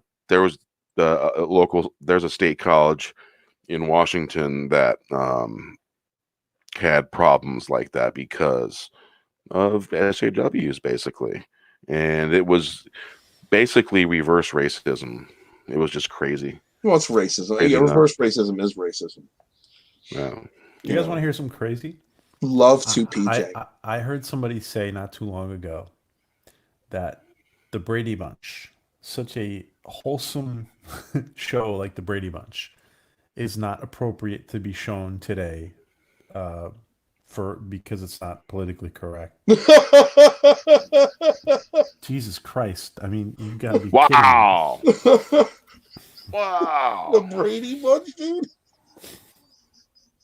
Man, that's as do-gooder as do-gooder gets watching the Brady Bunch, Wow. Wow. I mean, don't even know where it's erasing our past, literally. I mean, yes. not just the stuff we love, but like everything is becoming obsolete. And you said something really important before. You said, like, we grew up in the past because cable TV came out when we were young. We grew up watching stuff that people older than us were watching, like stuff from the 60s, 70s on cable TV because it was finally available whenever you wanted to watch it. Yeah, I was about 4. So, yeah, exactly. You had the little cable channel switcher on the cord. You had row of 3 buttons and a flip switch, and every time you flip the switch, you had 3 rows of different channels, and basically you could take a T-pin and stick it in one of the buttons and basically make Showtime and HBO come in. Because mom and dad comes into the room and I'm watching HBO. I'm watching a rated R movie. Yep. Remember the black box when you And, go on the porn channel and you just try and catch like every third frame? Yeah. Well, basically what happened is they walk up and they ask me, how'd you do that? I'm like, well, the little, you know what a T-pin is, right? They use it in macrame, in weaving. And I told them I stuck it in the button right there and it came in. It wasn't too long after that, a couple years later, they got rid of those channel flippers on a cord. But that was the first time cable came out. I think it was called Cablevision. Is what it was called. What were you saying, PJ? About early cable, we got to see TV shows. So because listen, I think the three of us were not born when, for example, when Star Trek the original came out. No, and so we were watching something that was just on syndication. Yep. And we grew up on stuff that was 10 years prior to us, or more. And and like the original Batman too. I mean, 1960s Batman. I mean, we weren't even born, but we grew up on it. Like Steven said before, we grew up on the past as well. Mm-hmm. Yeah, right. Green Acres, Bewitched. Nick at Night. Nick at Night was where it was at when I was little. Was it? Oh yeah, My Martian or something like that. My favorite Martian. My favorite Martian. I Dream of Jeannie, Barbara Eden. Oh yeah. Oh, between Barbara Eden and the witch from Bewitched, man. Beverly Hillbillies. Yeah. There was black and white versions of Beverly Hillbillies. Gilligan's Island during the day. Gilligan's Island was always on sometime. Some point during the morning. Yeah, I mean, you're right. There's a lot of new stuff that are out. I remember 15 years ago, the argument being made with some older friends. I've always kind of hung out with older people, and some of my older friends had said that they were basically taking kids, like singers, pop singers, young actors, and they were putting them on these pedestals and promoting them as, this is what everybody wants to be. This is what you should be. This is what you should want. This is, this is where you should put your attention. And that kind of drive and attention was going to take away from the elders in society, the wise people, that our focus would be so on what's hot and new. And this was like when internet technology was really taking off, that we would lose perspective of the past. And then here we are in 2020, and I feel like that's exactly what has happened. But not only have we lost perspective on the past, but we have cancel culture has canceled it.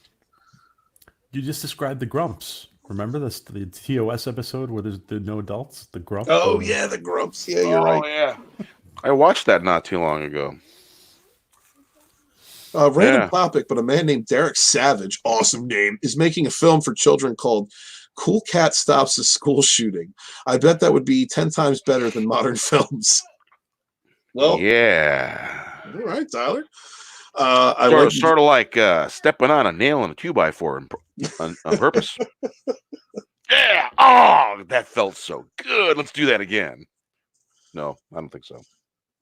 The Sentinel says, did they excommunicate the Three Stooges from Western canon yet? You guys know what Bill Cosby did, right? He bought the rights to the Little Rascals, and you never see it anymore. No, I didn't know that. Wow. It was a while ago. He bought the right because he didn't think that buckwheat and he didn't think they were portrayed. It was racially friendly. So you don't see the Little Rascals anymore. You can't find them anywhere. Well, before we found out he was Cosby and women, for several decades, Bill Cosby was one of the people that I looked up to. He's from Philly. I have a thing, my hometown, and he was one of those voices that was out there trying to elevate the minds of his fellow black people. You know, stop using the N-word. Stop thinking of yourself in this way. Stop using this terminology. Start, going to school, get a college education, do better for yourself. Stop bringing, people around you down. And it's a shame that he got caught. It's a shame that he got caught. It's a shame that he got caught. No, it's a shame that he was doing what he was doing to women. Yeah. Because, again, there's not that many voices out there that are trying to bring reason to the table when they're not dropping pills on women. That's crazy. Yeah. That's crazy. That was such a heartbreaking thing to find out. It was so heartbreaking. I had a question for you guys, because as soon as I saw this, I said, I saw Steven, Scotty, and Bear. You guys got to have an opinion on this.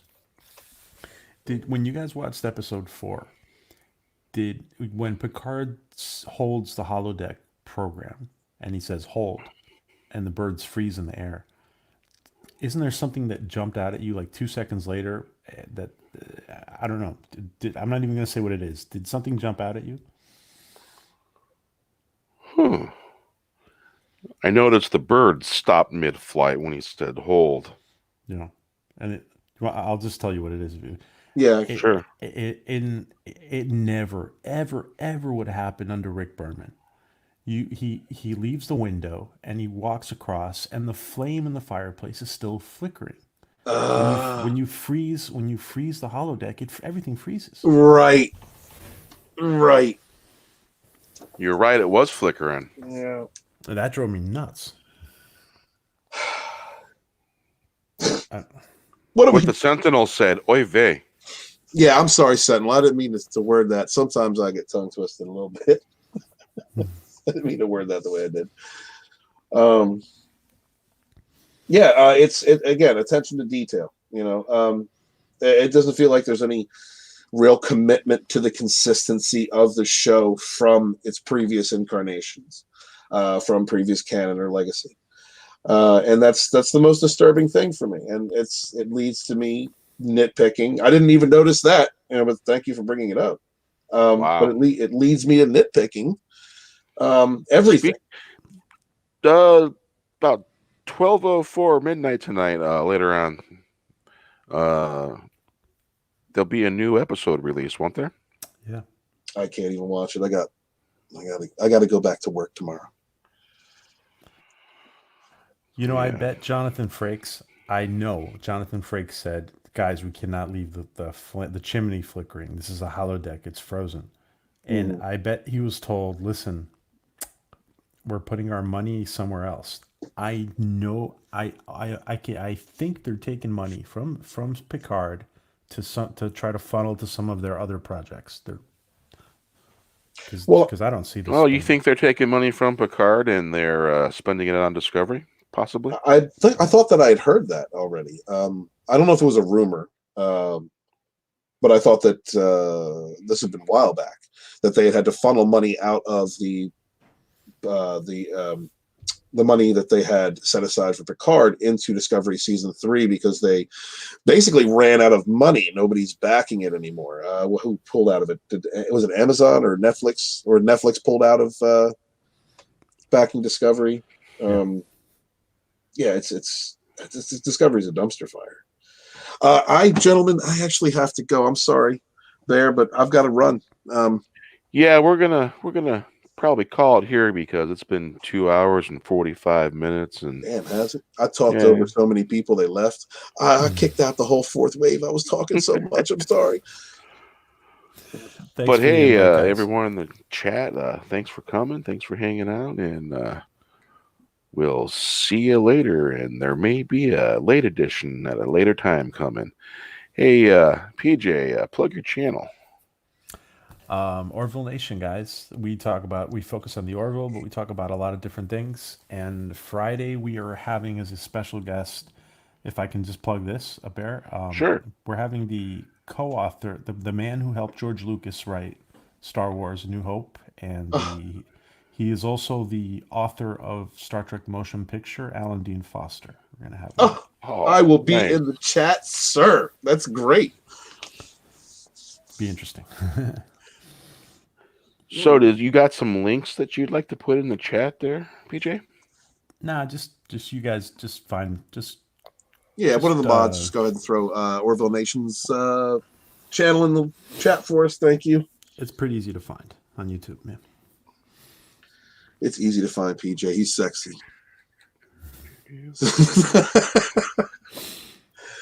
Hail to the Phantom Menace. Hail to everyone. Thank you for coming tonight. And this is Orville Nation's Twitter link. Go over there, give a follow, and I believe YouTube channel is linked there as well on his homepage. Thanks. Yeah, there we go. So, Steven, any words of wisdom?